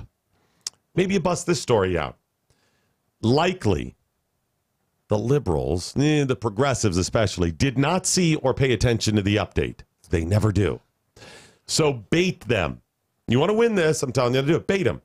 So bring up the story, or maybe if you got a cohort, have them bring up the story. Hey, did you see the story, the video of the, and maybe have the original video. Have it ready on your phone. So you can go, oh, I got it. Here it is. And you show people what the manager's saying. Did you see this? They'll be like, I know, it's horrible. In Trump's America, this racism is flourishing again. And then you go, you know, it was crap, right? Wait, what? No. Trump. And hit them with the update. These guys do dine and dash. Sorry, it has nothing to do with their race. Sorry. You know what else? The other ones you can add to it and be prepared, because race is going to come up if you're talking to the progressives. You know this. Big time. The other one that could come up is the Sig Heil photo of the kids. Yeah, the kids. The ones we called Bravo Sierra on and said, guess what? Have your proof, though, as ready to go. And you're going to want to back that up with, and there have been, if you Google it on Yahoo, you will find dozens of examples. Do fake race story or something like this. The one I know off the top of my head is the University of Michigan we brought up, where they spray painted the racist terms, and it turned out it was a black person who was trying to get attention, sympathy, because they realized they're playing the victim has power. So have all of those ready. By the way, you should have those ready even if you're not going to bring them up, because as they start spewing a bunch of race in Trump's America and whatever, you can go, here you go, check this out. That most of these stories, most of these claims of racism have other elements to them. They're not as they're being shown in the media, social media as well, because again, you don't get to be the victim if you know all the details or if you share all the details. Number two, that even if there are some of these small cases of, well, Pete said this in my office today, most of those racial, not racist, because remember, there's the difference, racist and racial. Huge. And a lot of things we say is racist is just racial. Is based on ignorance. You know, if it's not a big deal to me, but if you always refer to Jim as the black guy, right? That's racial. It doesn't mean it's inaccurate, and it is a descriptor. But if Jim is always seen as the black guy, that it's always the issue you bring up or joke, even if Jim allows you to joke, at some point you're like, dude, Maybe you get over that a little bit. It's racial. It's not necessarily racist. It's a little bit ignorant. Cool. All right. If you refer to, there's 40 people over there, and you go, give it to, I don't know how to describe because they're all dressed in the same, he's about the same height. They're all male. The black one. Yes. Done. Guess what? If I'm in a building filled with black people and it's just me and we're all dressed about the same, which we wouldn't be because they dress better, and we're all about the same height, which we wouldn't be because they're all taller, they would say, give it to the white guy. He's the white guy. And by give it to the white guy, they'd say, give it to the cracker. Guess what? I'm okay with that. Yeah. So there you go. There's some fun for you. How to avoid, how to do battle as well. I'm actually kind of jealous. What's going on? I can't wear a purple suit. Oh, you cannot wear a purple suit. That is absolutely true. I saw Lawrence B. Jones one day where he had a purple jacket on. Looked fabulous. He looked great. I'm envious. You'll look like Barney. Yes. I end up looking like a big purple dinosaur. He looks sharp and dapper. Yes, you'll look like a much bigger and older I don't think and not as attractive Barney. I think we had to less go lovable down that road. How about yellow? No. A bright yellow suit. Nope. Can't do that. I see either. brothers wearing that and I go, they look good. They look awesome. Yes. Look at them. Yeah. With shoes that are crocodile print or some other, when I'm like, and they look that looks awesome. They look damn good. I put on a yellow suit. I look sick. You look like a bad real estate agent. They're like, something okay? Why are you so jaundiced? I know. Have you been sick? Is that what's going on? What's happened to Doc? He lost some weight and he's jaundiced. I think he's got the jaundice. Yes, it's horrible. And look at his eyes. By the way, speaking of losing weight, if you want to lose some weight so you too can have people think you're sick or look better. Or just look better. Either way, go to riduzone.com. Riduzone.com. It's a magic pill. It is not a magic pill, nor is it a pharmaceutical. It's not a medicine. Nope. It's a product that was developed based on something that is found natural in certain foods and diets in your body. Your body actually makes it called OEA. And it promotes weight loss in concentrated amounts by doing two things. Makes you feel fuller and burns more. Boosts your metabolism. And keeps you from what I call sport eating. It's the little thing it's the little tool in your toolbox that... Please don't talk about my little tool. Well, in this case, it's appropriate, though, because it helps you if you've got your mind in the right place, if you're ready to lose weight, if you're committed to doing it and doing the right things. This is the little device, that extra little something you need to get you over the hump, to get you so you're not frustrated, so you see some results, so you're ready to continue down with a lifestyle change. Let's say, stupidly, you've not followed our advice, and you haven't ordered any yet, so you don't have any of the Riduzone. Go to Riduzone now, riduzone.com now, and order it so you will be prepared that it will likely be there, the weekend, early next week, whenever it ships out. Yeah. And you can immediately start after you've put on the pounds from this weekend and prepare for the rest of the holiday season. Because there's a lot more days after Thanksgiving between now and the first of the year when at the first of the year you say, I swear I'm going to lose weight now. Start the journey now. Here's the bottom line with Riduzone, and it boils down to this. It is simple to lose weight. It is easy to lose weight. You will lose, it works, and it's easy. Riduzone.com. What do you mean it's last call? All righty, that is it, ladies and gentlemen, the end of the Daily Mojo. But before we go, let's, let's find out what we learned today. Not saying a word. Oh, I'm man. just sitting right here. Tired. Let's move on. We learned that a tree is not a traffic calming device, but it will slow people down. Boy, will it. Yes, it will. Absolutely. Yes. You ever had a tree slow you down, Brad? Actually, yes, I have. Yes, I have. What kind of car did it slow down? It was a Firebird. Yeah. Boy, did it slow that. It slowed it down to a dead stop. What happened to you after it slowed you down? Where did you spend the rest of the night? Man, it was a fabulous slab of concrete in the county jail. Ah, very good, very good. No, good times, good times. And was that because the tree was planted in the road? Those damn trees, I swear it drugged me over to the side of the road. It was, Now, good times. We also learned at this point, we have not confirmed that Lindsey Graham is a serial killer. No. We have not confirmed that. Not yet. We learned that, speaking of Lindsey Graham's, he loves Chips Ahoy. Hey, y'all. Chips Ahoy.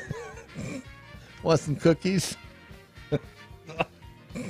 We learned, given the option between Grandma's cookies or a blow pop. From Grandpa? I'm picking Grandma's cookies. We learned that when you're tired of a Cleveland steamer, try a Charleston chew. Yeah. Brad Staggs, what, if anything, did you learn today? I learned I'd rather sleep with a dumpster than paw around in Michael Avenatti's pockets. It's very similar, isn't it? It really is. You just sharp. Ow. Oh, sloppy. Slimy. Oh, slimy. Hairy. Hairy. Ah, what's that? Hairy and slimy. Glass shards. I learned I'll never regret. I feel a lot of regret in here. I learned I'll never look at hot fudge Sunday night at Lindsey Graham's house the same way again. Chips Ahoy! Hey, y'all. I learned you should always sear your meat before you throw it in the fire if you want to seal in your juices. Lindsey Graham cannot order anything in front of me without any bowl of cereal. I'll have the Fruit Loops. Cap'n Crunch. What if he orders it behind you? I'll have the Cap'n Crunch behind me. Is that what you mean? Yes, exactly. I'll have Yingling in a can. He can't order a drink. No, he can't. He can't. It's a curse he must live with. I'll have a Leinenkugel. Y'all. Oh, y'all. Hey, y'all. I also learned I wouldn't need a truck if it weren't for the wood I'm constantly hauling. Yeah, that is true. It's again, it's a burden. And finally, I learned that dead kangaroos with knives in their heads may not be the best choice in traffic calming devices. May not. We're still going to do the research on that. The jury is still out. Bradley J. Staggs, what, if anything, did the listeners learn today? Well, here is a smattering of the Jackhole Nation over in the MeWe chat room. Jackhole Angry Beaver, no Mojo Mofo, I have a camel, too. A camel, too? A camel, too. I think that's supposed to be toe. Nope, I think it's 2. Okay. Rocky with an I. Think about this. These a-holes are crying over fish, but are they crying over the lettuce that was taken out that's now needs to be destroyed because of E. coli? No one's crying over the lettuce. What about the vegetables, the plant life? What about the romaines? By the way, if it's Rocky with an I, isn't it Ricky? No, it's Rocky with an I at the end, so it's R-O-C-K-I. So Ricky with an I at the end. R-O-C-K-I. Rocky. If you just flipped it, it'd be Rico. Yeah. No, it's Rocky. John Kloppenberg III, who we can always count on, says, drop these nitwits into the Serengeti and let the lions handle them. Rawr! See? Listen, you want to defend them, then you go to the animal cave. Live like the animals do. Yes, do it like they do on the Discovery Planet. So we can both watch X-Files. Something like that, yes. Over in the Facebook... Discovery Planet, the Discovery Channel, and Animal Planet. I just want to go home. Sally Atkins over on the in the Facebook chat learned coffee hurts when it comes out your nose.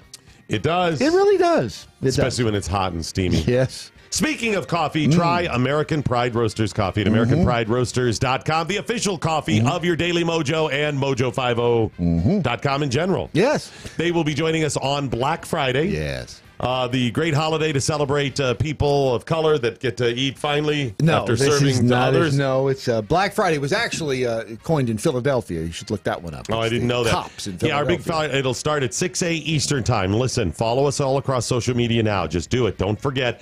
And then share the videos on Friday. I cannot stress that enough. Please, and get all your family members to share them. Remind them, because there'll be multiple videos, because we'll restart on Facebook and Twitter. Yep. Please share all of them on Friday. It's going to be really important. Yes. We got this, folks. This could go epic for us and for a lot of people that are trying to start businesses. All right, I guess that's the big news. We're not get to the Friday left or the numbers on procrastination. We can get to those, though, as part of the Black Friday event. Yeah, you'll have time. You have 12 hours if you don't have time. All right, let's wrap this up. Remember, your Daily Mojo today is a Ron Phillips very good production. Yes. Sic Semper Tyrannis. Good night, Steve Cannon. Wherever you you are. Anya, now you go home. Very good. Is he going to be with us on Black Friday? I think he will be. Yes, he's usually here every day. Can you write a little name tag down for him? I can put it on the window right there.